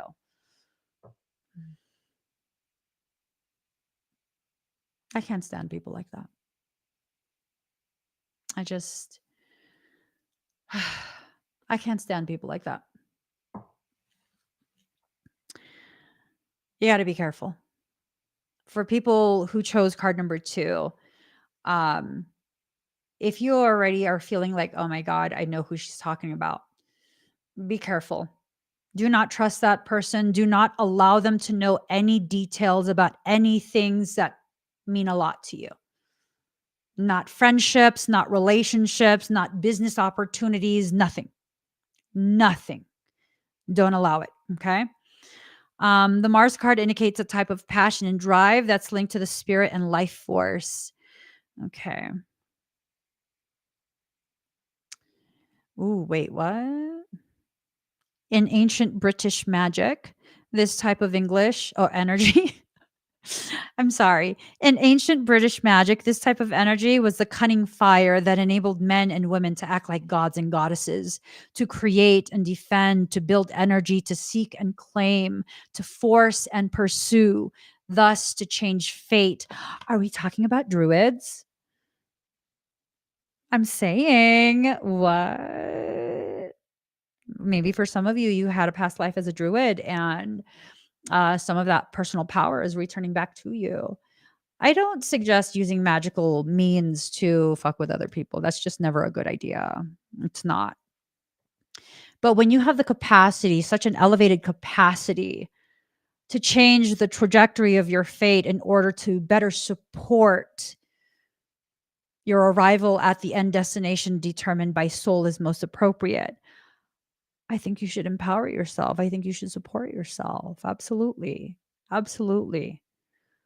When it comes to magical methods to heal those wounds that give rise to insecurities, crippling fears, you absolutely should heal that.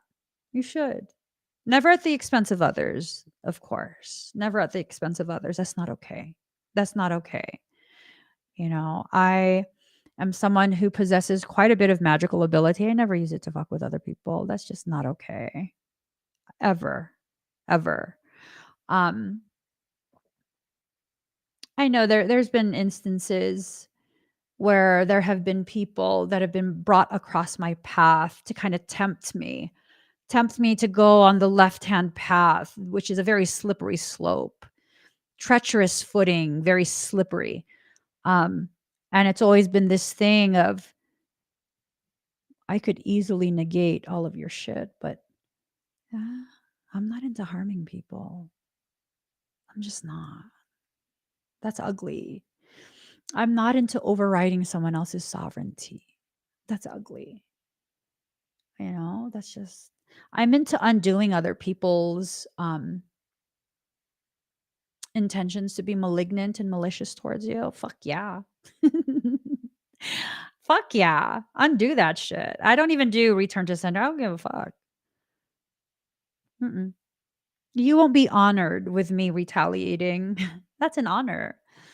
To have me retaliate, that's a fucking honor to you. Because then it carries the implication that you're somehow a worthy adversary. You're not.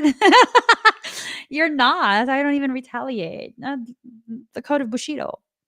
You never engage an unworthy opponent. You just don't. It's not, there's nothing honorable about retaliating against someone you could manhandle the fuck out of. It's not a good thing. It's not a good look. It's not a good thing. So for those who maybe have had some inkling that, you've had a druid existence, they're capable of tremendous magical practices. You just have to make sure that you don't go down the left-handed path, which is a very, again, treacherous path, very slippery slope. Um, Dark practices are very intoxicating. And it is not uncommon for someone to go down that dark path in a with a reasoning that justifies it, right? In their mind, it justifies it, and maybe it does, but even with that, you get to a point where you don't even realize how you're losing yourself. You're losing your light. You're losing your integrity, and that's never worth it. It's never worth it. It just is never worth it. You're worth the effort to remain in a space of goodness, to remain in a space of just empowered intention, right? So, timing or turning up this card infers that a fire has been lit under the passions and it's time to achieve what you want in life. At least you're being shown a clear path. It could be a romantic or sexual in nature, but or involve other types of relationships, but more importantly, goals that should be pursued at the current time and as vigorously as possible. It could also indicate a formidable competitor has just arrived on the scene. When you operate from a space of true authenticity, not manufactured authenticity, which is become rampant, okay? When you operate from a place of true authenticity, you just are who you are. You're not trying to create a character or create a storyline. Competitors are irrelevant. They're just irrelevant. Am I worried about a competitor? No. I am who I am. I have a very specific skill set. I have very specific characteristics. People who need me will find me and will book with me. If people find me and book with someone else, that means someone else was intended to help them, not me. There's no competition in my eyes. And it's not, there's no competition because I'm the best. There's no competition because I respect everyone's journey and the path they're on and where their path takes them. That's why. Get to that space where you no longer need to compete. So it doesn't matter if a competitor comes along. When your product, when your service is an extension of you and your divinity, no one can ever replace that. People can try to emulate you, to full on copy you. They can try, but it never goes anywhere. Why? Because they always have to wait for you to make the first move. Years ago, I used to make selenite swords, and my design is actually a patented design. Yes, it's filed with a US patent trademark office, USPTO. It's registered. And I have multiple patents that are registered for my sword designs. And there was this person who, what a fucking bitch. I'm finally letting myself feel some kind of way about this, because the whole time I haven't let myself feel some kind of way about it. What a fucking bitch. So not only did they copy my design, they went ahead and they tried to tell everybody that it was their design first and I stole it. Yeah. Yeah. Okay. How about this? I'm going to stop doing all auctions. I'm going to stop selling swords publicly. Let's see what happens with your designs. That was a very powerful decision. Yes, I lost out on a lot of income. A lot, a lot. And yes, I single-handedly tanked that entire fucking sales group. If it's your design, why aren't people still buying it? Because people buy it based on me, my energy, my integrity, my reputation. That's why they buy it. It was never their design. People bought it because of its association with me. And yeah, years I stopped talking about it completely. I did not show any pictures of it. I did not talk about it at all. Tank the whole fucking thing. Everyone's swords stopped selling. The other option was to continue selling my swords and sue the shit out of all of them, because there's patents that are filed. And every single time you sell one, that's a massive violation. That's thousands upon thousands of dollars in fines. That doesn't even include damages you're going to owe me. So, what's the most compassionate thing I could do? Tank the whole fucking thing. I'm not going to sue people who don't have money already. I still think you're a fucking bitch. Because you fucking lied. You lied on me. You told people all this stupid ass bullshit. It wasn't enough for you to be disrespectful. You had to lie too? Fucking bitch. Mhm. Yeah. No one sells that design now. Why? Because that design was always a representation of me.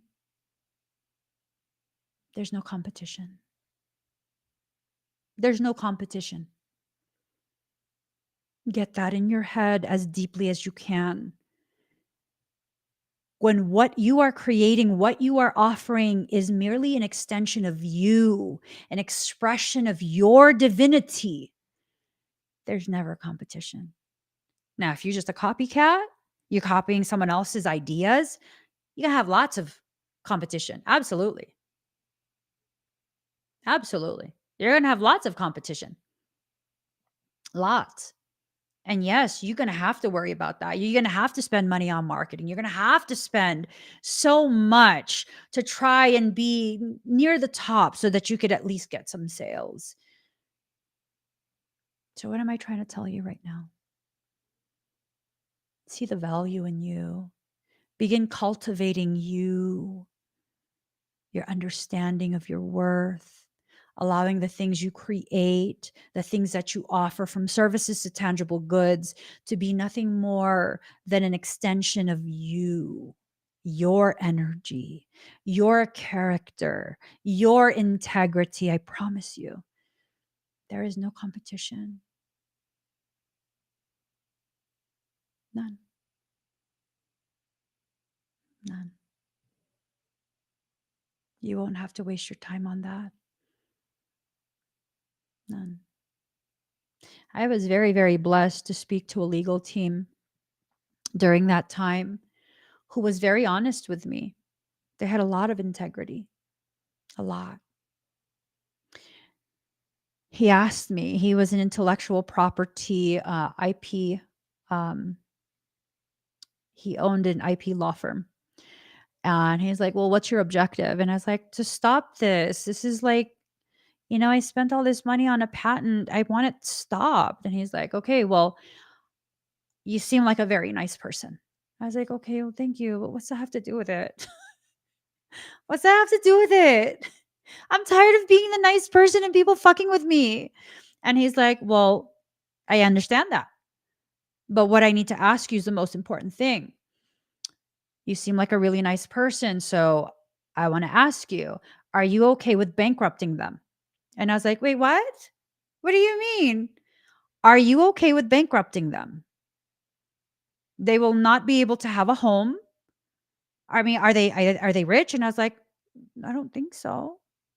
He's like, okay, well, are you okay with bankrupting them? I don't want you to have me initiate this and then to have a change of heart. It's a lot of paperwork. And I was like, what are the odds of them getting bankrupted? And he goes, 100%. With the information you've submitted, it's a 100% chance of them being bankrupt. And I was like, oh, no, I can't do that. And he's like, I knew you were a good person. And I knew you wouldn't be able to be okay with it. So you're going to have to just deal with it. And you're going to have to, you know, find another way, because if you involve lawyers, this is what we will do on your behalf. We will bankrupt them.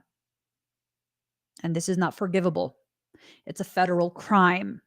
And I'm like, but I think they're a single mom. And he's like, you have things to think about.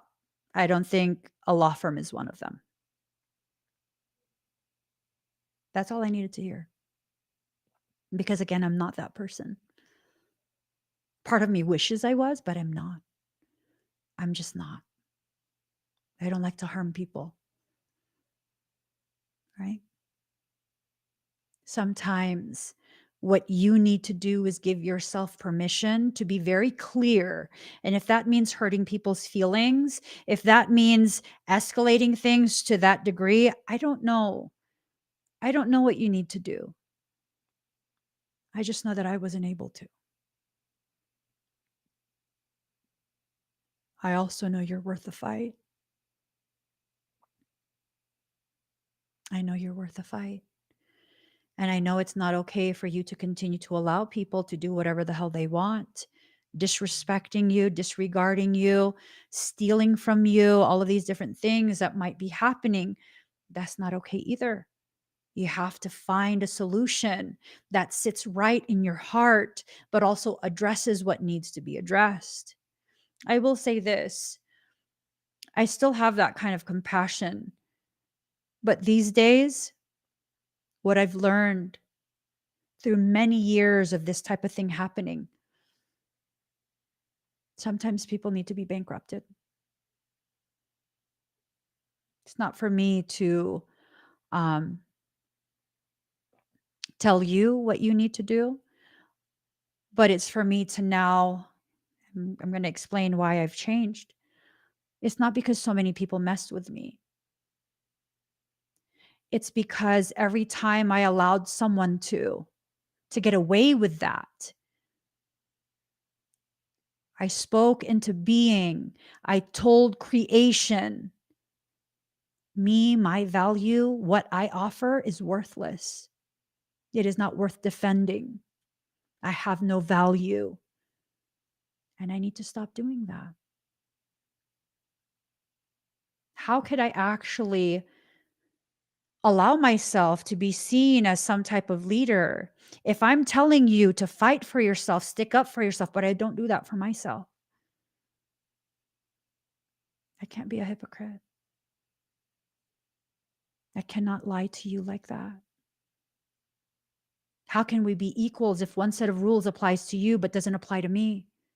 It's not how it works. It's not how it works.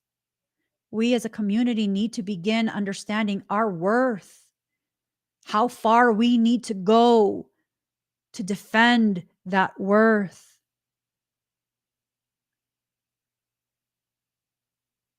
I look back and I realize now I wasn't just being a nice person. I was willingly volunteering to be a doormat. I wasn't forced into it. I chose it. I chose to be that. And in choosing to be that,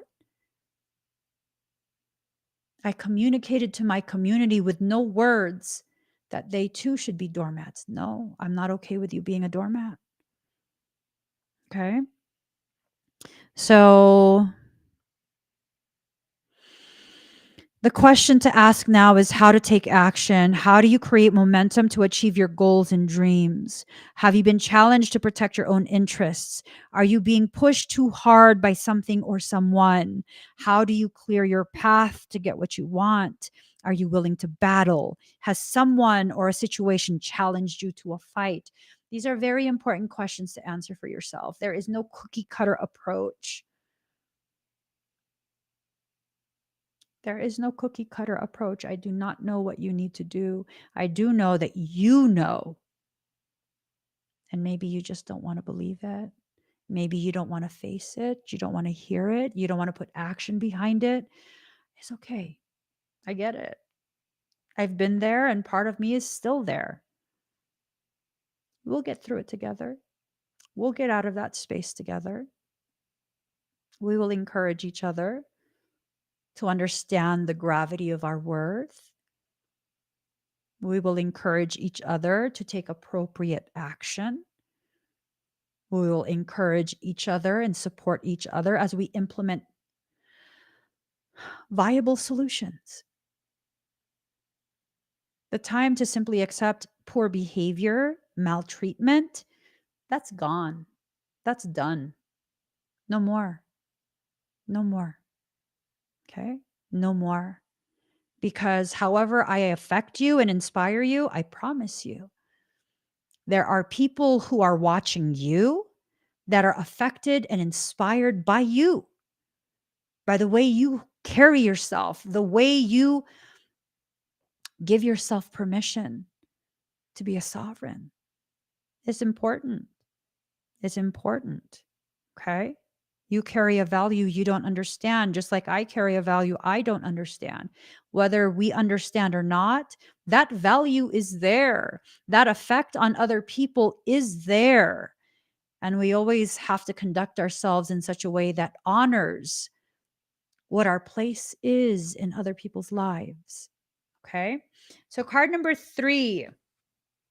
For those who chose hashtag number 3, it is card number 23. Aquarius, I know. The best way to predict the future is to invent it. That's a very clear thing. uh, you're being put in a position to manifest the very thing you're trying to manifest, okay? Expect to be tested and shown waves of the future, ruled by the planet of sudden insight, Uranus, but in earlier times, Saturn, the planet of wisdom. Aquarians tend to have a natural aptitude for genius. Even those that are not geniuses are able to collect facts and knowledge far beyond the scope of those other signs. Because of their vast intelligence, it doesn't take Aquarians long to see that they are superior in intellect to most people. This gives them a certain disdain over anything they view as common or ordinary. Y'all better be careful with this. I say this as someone who is an Aquarian cusp. I am a cusper. You better be careful with this. Tread carefully. You are more prone to not staying in your lane than other people. And I say this as a member of this group. I'll be checking myself left and right. Bitch, sit down. Bitch, what you say? I said, bitch, sit down. Okay, where should I sit? Be careful with this, okay? I say this with love. I say this as gently as I can. Be careful with this. As seers into the future, Aquarians are ahead of the game and have accurate visions of the way things will be. This is why the sign of Aquarius rules science fiction and anything brand new. In reality, Aquarians see waves of the future in a way the rest of us cannot. Aquarians can be very stubborn in their views, even when those views appear off the wall to others.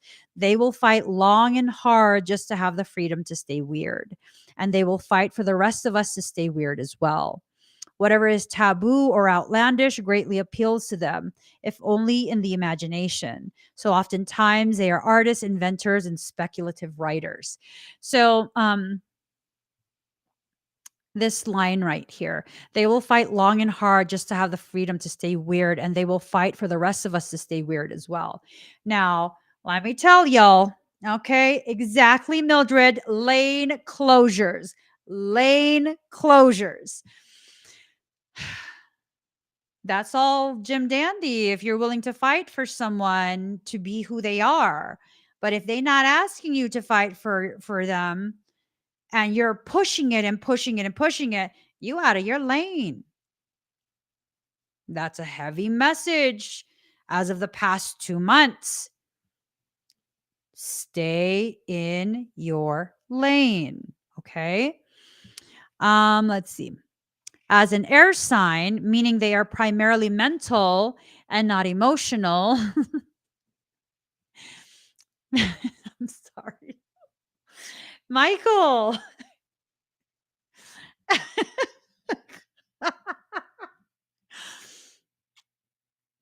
Jesus loves me. Oh, yes, he does. Jesus loves me. Oh, yes, he does. Michael shows me this view of someone playing sheriff, trying to shut down the whole freeway, like swerving, swerving, swerving across the entire width of the freeway, right?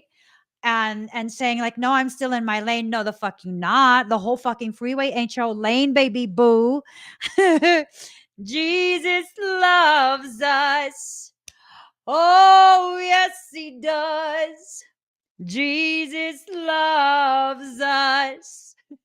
Stay in your fucking lane. Okay. Seriously. I don't know if he's talking to me. I don't be swerving like that. I literally stay in my own lane. I don't know. They can be great humanitarians, but not very practical. And inside every Aquarian, no matter how attractive or glamorous, lives a geek. The type who wants to escape the mundane world and enter the realms of fantasy cons, the graphic novel, appointment games, and role playing. It's true, though. It's true. Nothing beats a good book or role playing or graphic novels.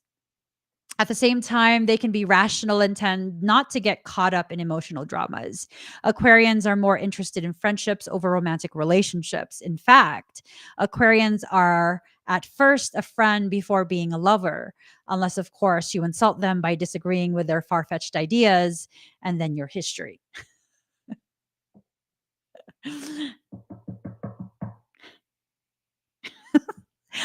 I embody a lot of Aquarian energy. It's ridiculous.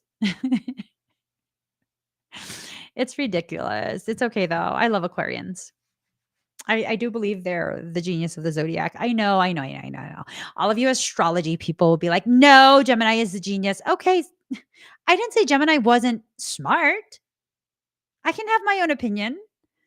All the Aquarians I know, y'all are the fucking geniuses of the zodiac. I'm just saying. Please.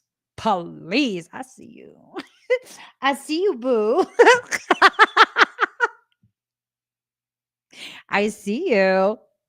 Anyways, Aquarians are very attracted to people of other ethnicities and races. So if they do decide to couple with someone, it's generally a person who does not come from the same background, or sometimes even the opposite gender. Through all relationships, Aquarians will develop and grow, often as some kind of artist. My BFF is a Aquarius, and I was telling her like you. Yeah, but I didn't put that in the text. I was just like, everything you do is amazing. It's true. It's true. I was like, you could totally be whatever you wanted because everything you do, you do it to such a high degree. Anyways, um there is always a disconnected quality to Aquarians. They are noticeably peculiar, and in this, they pride themselves. If the Aquarius card presents itself in a reading, you can be assured friends and friendly alliances are about to help you achieve your goals. Okay. So you have someone that's willing to help you on something. Be careful that you're not partnering up with a demon horita. I'm not even joking.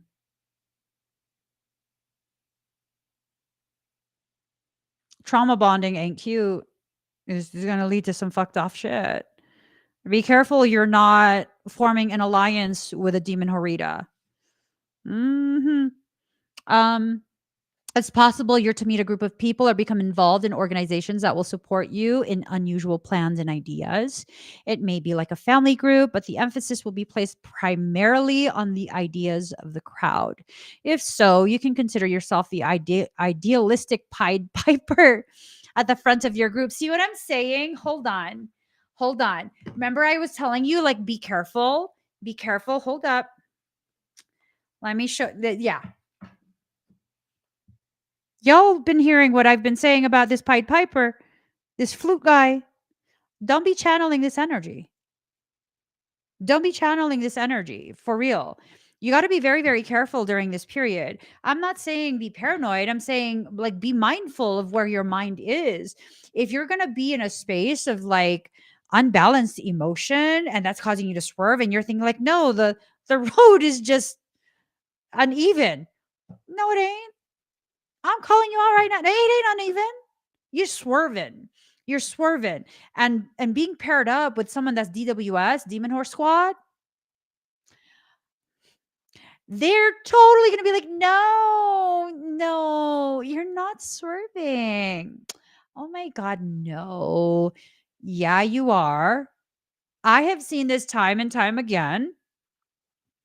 When you pair up someone with a demon horita, it becomes this thing of it amplifies the most toxic parts of you. Be careful, is all I'm saying. Okay. We all have toxicity. All of us have some type of toxic something, myself included. If you don't know these things, you're just going to run all the way to town with it. You just, yeah, no. Question, assess, observe from a neutral space. You may find yourself dealing with persons from an exotic or dissimilar background, those of a different ethnicity or culture than yours, from which you will learn greatly. Um, you will acquire different concepts and approaches through these dealings, which are changing you. In the coming months, traveling to faraway exotic places is likely to factor in.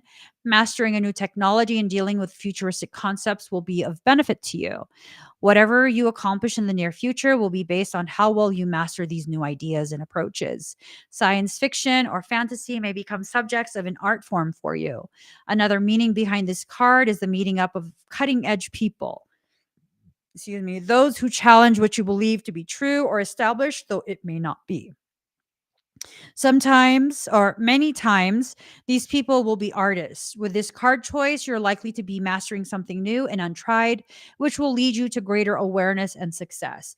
I think the awareness and success factor of things, um, I think that really needs to be factored in, because you cannot possibly dream of being successful, like really, truly successful, unless you exercise elevated degrees of awareness of the different options being presented to you by life, awareness of the various forms of tests that are approaching, awareness of the ramifications of your decisions, the far reaching effects of some decisions, all of these different things.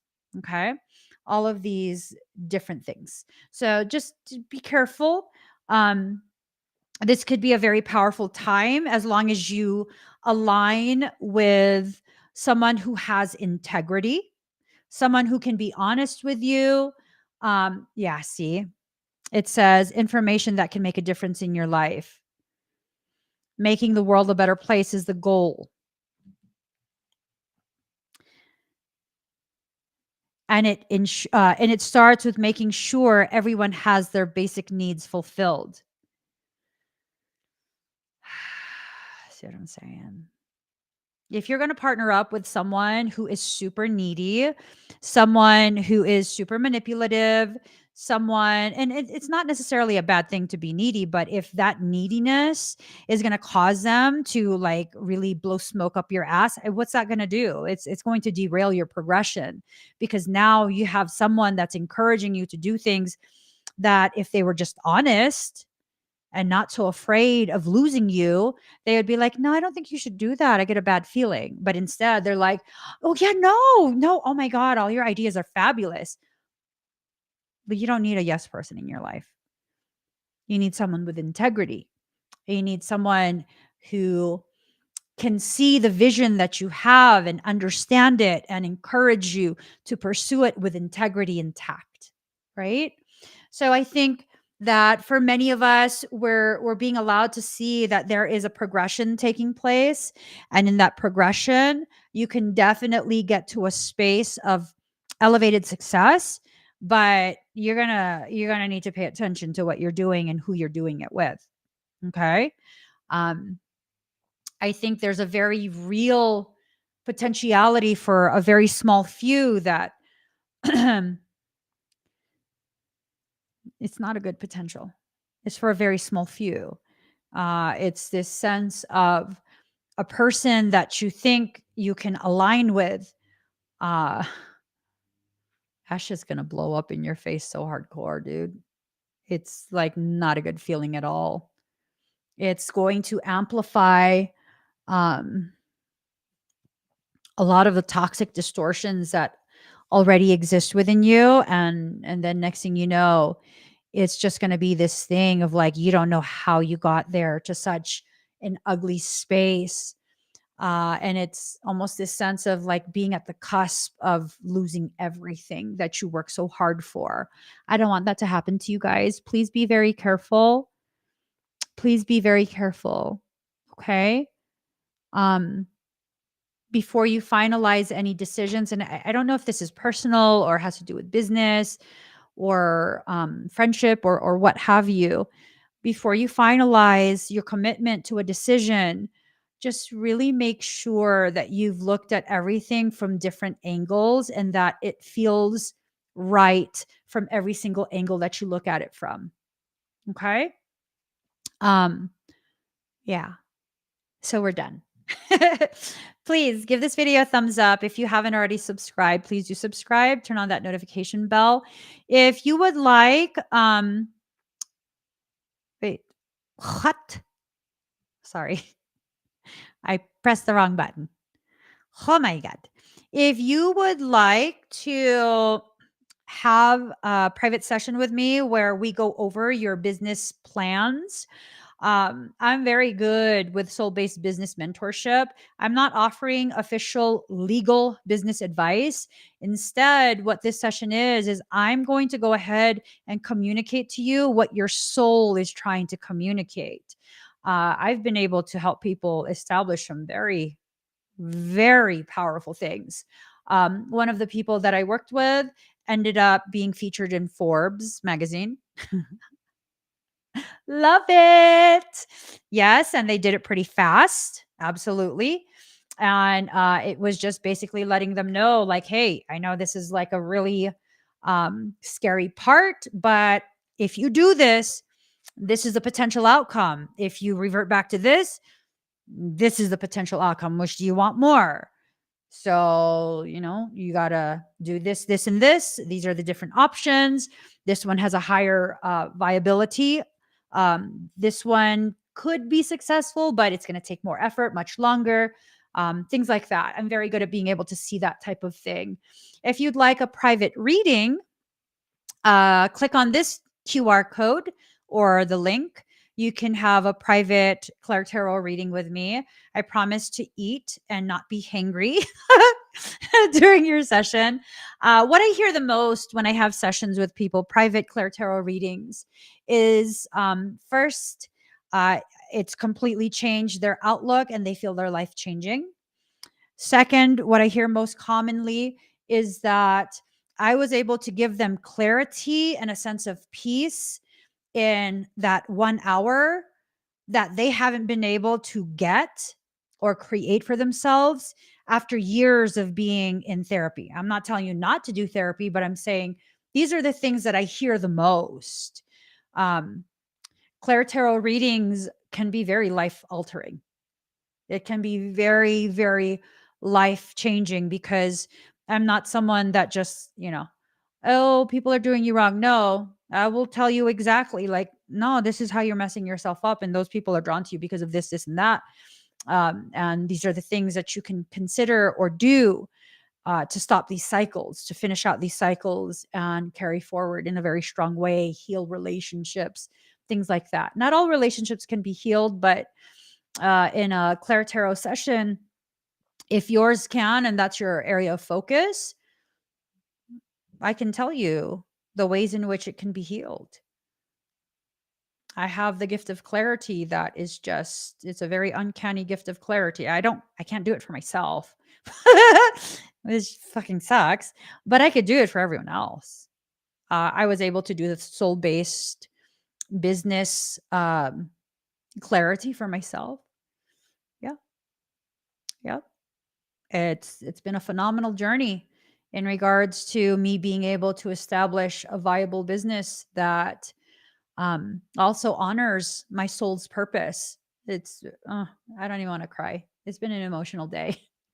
If you want to see what other sessions I have available, go ahead and click on this QR code. It takes you to my entire service menu. There's a lot of very advanced energetic work and some of the more basic ones as well. I invite you to go check it out. Just check it out, see what you need or what you're drawn to, and take it from there. Oh, thank you, Blissful. Thank you. Blissful said your sessions are very powerful and affirming in so many ways. You guys, if you would like to be part of a live stream, Ocean Lover wanted to do a project where we have people from our community kind of share their stories of, how the sessions have affected them and all of these different things.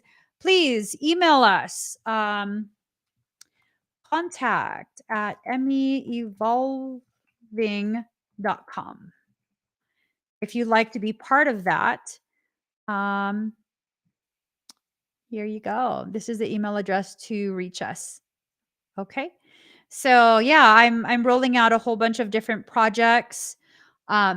And I would love for the world, the public at large, to be able to hear from our community members who have had all of these amazing changes and how the sessions actually work. It's very difficult for me to talk about how the sessions are because to me, it's just like the norm. Like, I can see things clearly. Let me help you. And then I help you. And it's like, yeah, no, go live your life. I don't know why I'm like this, but I am. And so I think the most powerful thing is not me forcing myself to try and hype up my work, because I don't feel like there's anything to hype. Again, it's my norm. Um, I think the most powerful thing is to see people sharing their in real life experiences. And, there's nothing more encouraging than seeing someone who is going through the same thing you're going through, or was going through the same thing you're going through, and seeing them make it out the other side, seeing them begin to thrive, right? And it really shows how even just an hour of talking with me, it can empower you to the degree that you begin making choices for yourself to change your life. I don't take credit for these people changing their lives. They put the effort in, they do the work, they invest in themselves. All they needed was just a moment of clarity. And I can do that for you. I can create that moment of clarity for you. Right. So I think that's a better way to kind of share with the world what it is that I actually do in these sessions, rather than me like, I don't know, to help people. I don't know. I'm just not good at talking about it like that. But to be able to show you, like, yeah, no, look what this person did for themselves. Look what they were able to do. Look how happy they are. To me, like, I want you guys to receive the acknowledgement and the credit for what you've done for yourself. So that I'm on board for that. If you'd like to chat with us and maybe be featured in some type of video, um, let us know. Contact at mevolving.com. And we're going to start piecing that project together. There's a lot of different projects that I'm piecing together. Um, one in particular, conversations with Michael. Would you guys like to would you guys like to read a book of the different conversations that I have with Michael, to hear the things, cuz I do have quite a bit written down. I've written a lot of things down over the years. A lot of things that I haven't shared publicly. And sometimes when I share them privately, these conversations that I have with Michael, like if I'm talking to someone privately and like it feels like it's appropriate to share it, like they could apply it to their circumstance, and I share it, the people are usually like, "Oh my fucking God, like what? What did I do? I'm sorry. Did I say too much? Oh my God." And no, they're like, "Oh my God, that just made everything click." And I was like, "Oh yeah, no, Michael says some deep stuff sometimes." Oh my God. I'm working on a lot of stuff. So, guys, give this video a thumbs up. If you haven't already subscribed, please do subscribe. Turn on that notification bell. Join me when I'm live. You guys help to level out days where the emotions are difficult to balance. I just want to thank you for that. I feel level now. It was difficult at the beginning. I feel level now, and I appreciate you. I appreciate the space that you hold for me so that I can process and purge. I hope you guys have an amazing rest of your day. I'll see you again tomorrow.